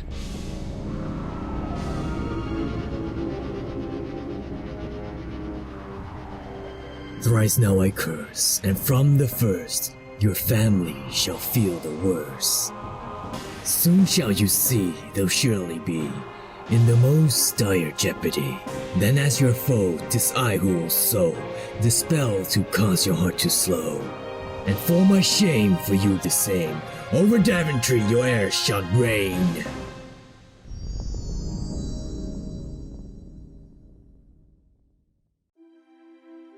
Who was that man? I don't know, but I will find out someday. I swear it. Listen, we will deal with any curses as we find them, or as they find us. Come, you must show me around your kingdom. I wish to become accustomed with the realm in which we will be raising our children. What about your coronation? Later.